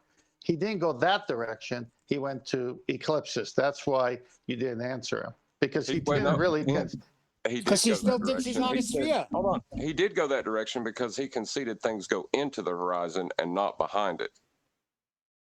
I understand. No, I understand. But the way his behavior was, he just wanted to get off this subject with a quick concession without really having all the ramifications of what it meant. And that wasn't going to be allowed. And I'm glad it wasn't allowed, because you just can't go after your edge is taken away, the curve, and he even admitted the horizon is where Earth curvature starts, which we can't even get ballers to do anymore. So he admitted it. Then he lost it. And he said, okay, how about eclipses? No. Well, that's what I said. I said, after your geometric horizon is taken away and there's no Earth curve, you still think you're on a sphere. That was a prime example of how chat skanks are made. Guy had nothing, gets destroyed, now he's gonna be in chat talking about your crap. Yeah, but that's just normie behavior, though, isn't it?